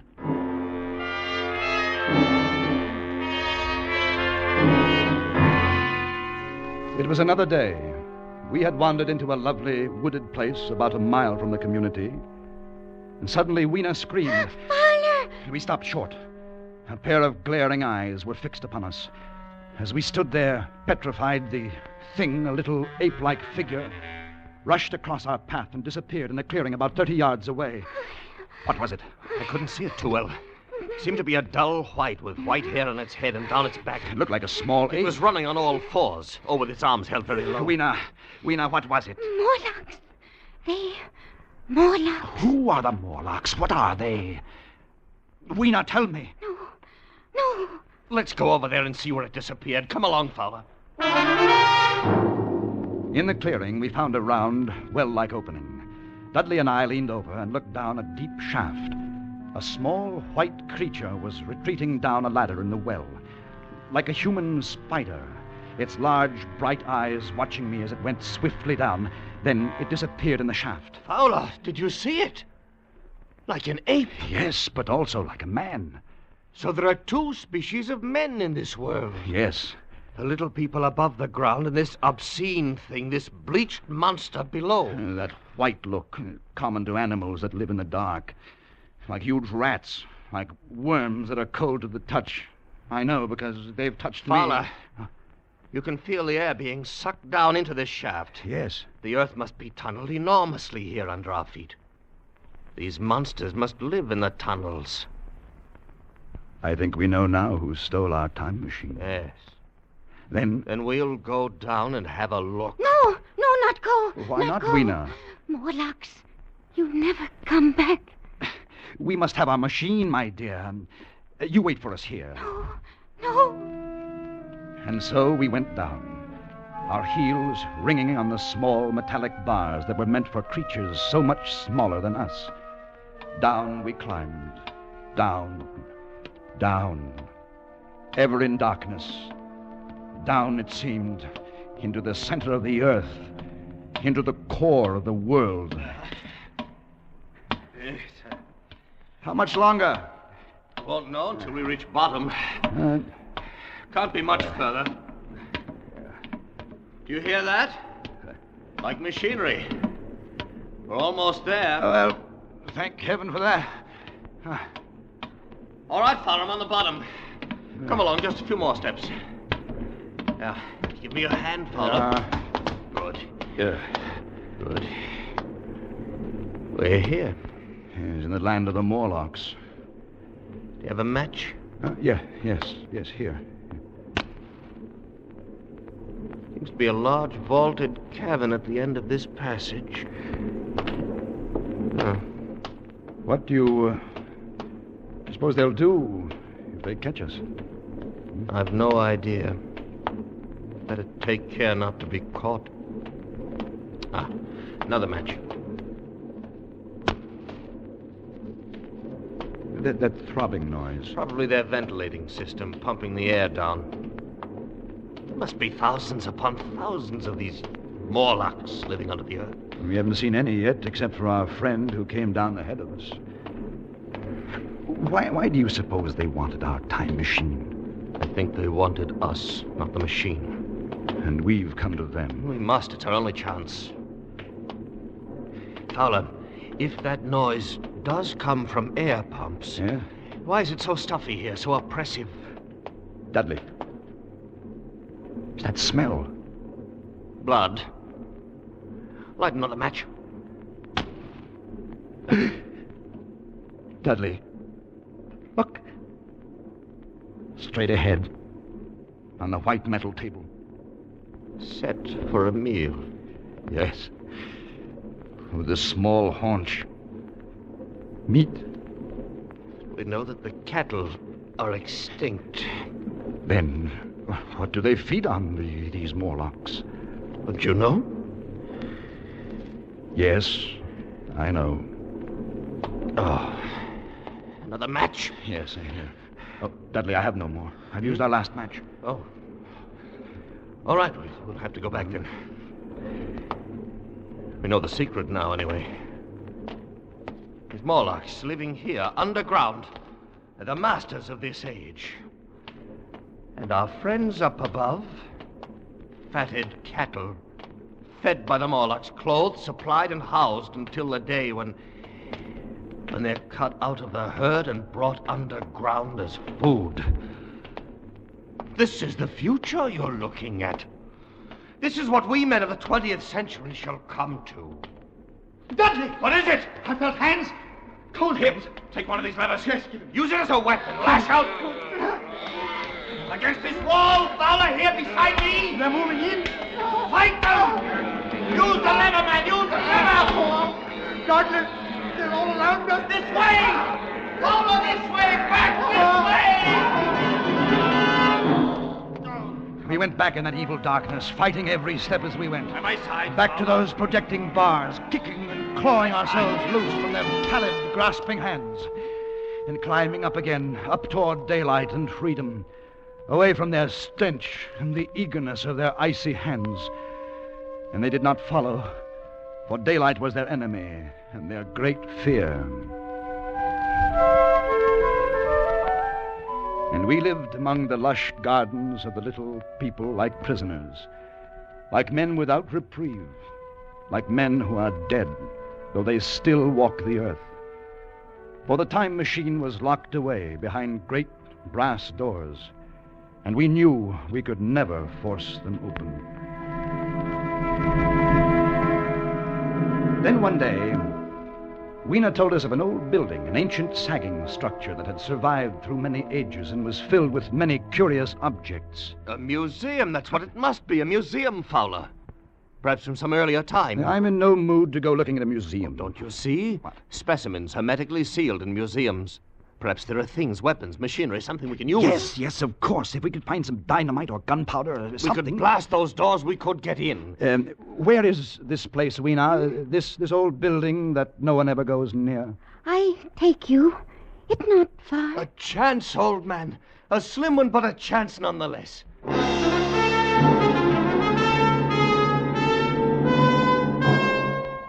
All day we wandered through the great ruined halls. The building had been deserted, unused for perhaps a century. The childlike men of that time had long since ceased to care about anything but their own personal comforts. It was late afternoon and growing dark when we came upon the chemical section. We had found nothing useful to us until then, and now came the worst disappointment of all. And it's dust. All of it. Been dust for centuries. Another dead end.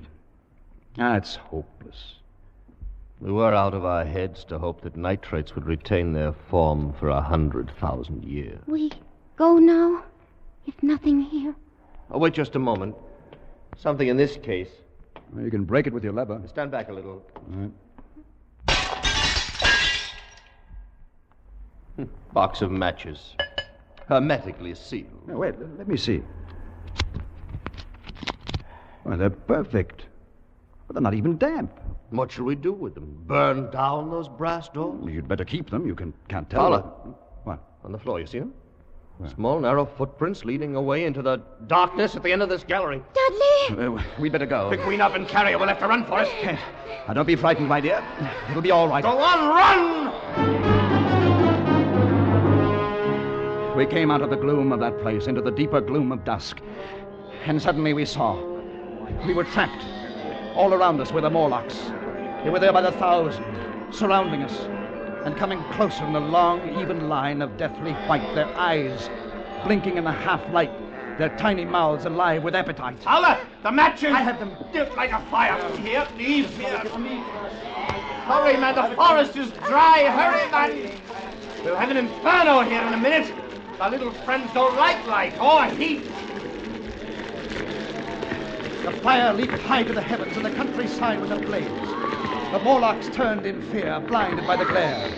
Some of them blundered into the middle of the raging flames, and the rest faded away like a fog. Dudley had left a narrow passageway for our retreat, and we fled down a long corridor of leaping flames and blistering heat. We fled to safety toward the community of the little people. As we ran, we passed the huge monument with its great bronze doors that were locked tight in our time machine. And suddenly, in the glare of the distant fires, we saw something that stopped us short. They're open! Fowler, the doors are open! No, not go in. Dudley, no. It's a trap. They're there waiting for us inside. Waiting or not, we're going in. Dudley, it's suicide. It'll take me 1 minute to screw the levers on again, then I touch them and we're away. All right, I'll try to give you your 1 Good minute. boy. No, go. Not leave me. No, you, my dear, you hold tight around my neck. You're coming home with us. All right, let's go. We're in. Oh, look, the machine, they haven't harmed it. I don't see them yet. Come on now, quickly. The doors, Dudley. They're closed. Get in the seat, I'll be ready in a moment. I waited for the hum that would signal our departure. And there in the darkness, the Morlocks were finally upon us. Cold, persistent fingers swarmed over my body, tugging at me, sucking me away from the machine. I held tight to Weena as a man holds fast to life and tried to kick them away with my feet. Hurry, Dudley, hurry! Listen, to get these levers quickly or we're done. One more turn and it's in. There, follow, we're away, we're gone. Yes. Yes, we made it. Are you all right? I'm all right. Good. And Weena? Weena isn't with us. What happened? They tore her from my hands at the last minute. They got her. I tried to save her, but I couldn't. I still have a piece of her tunic here in my fist. Little piece of her tunic, Dudley. Nothing else.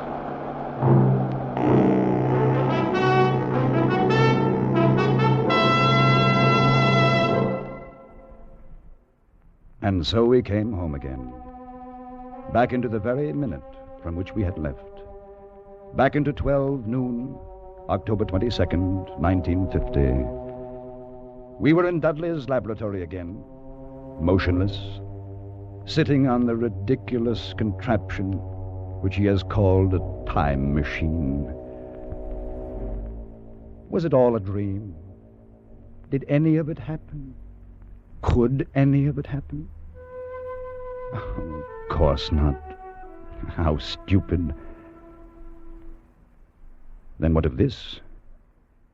What of this little piece of thin green silk I hold in my hand?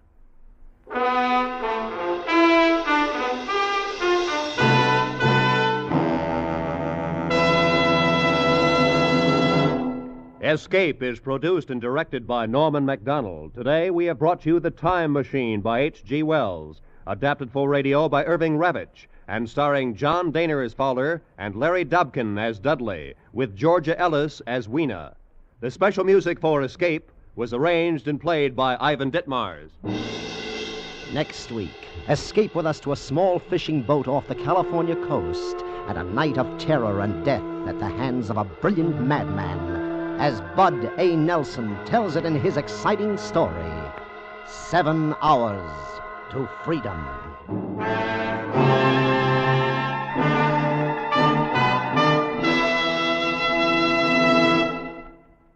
Hollywood star Dick Powell plays Paul Revere and takes Charlie McCarthy with him on his historic ride tonight on CBS. Charlie's flunked his history course, so Bergen has asked Dick Powell to help him out. The historic ride becomes hysteric as Charlie, Bergen, and Dick try to reenact the famous ride. Listen tonight on most of these same CBS stations. Stay tuned now for Make-Believe Town. This is Roy Rowan speaking. This is CBS, the Columbia Broadcasting System.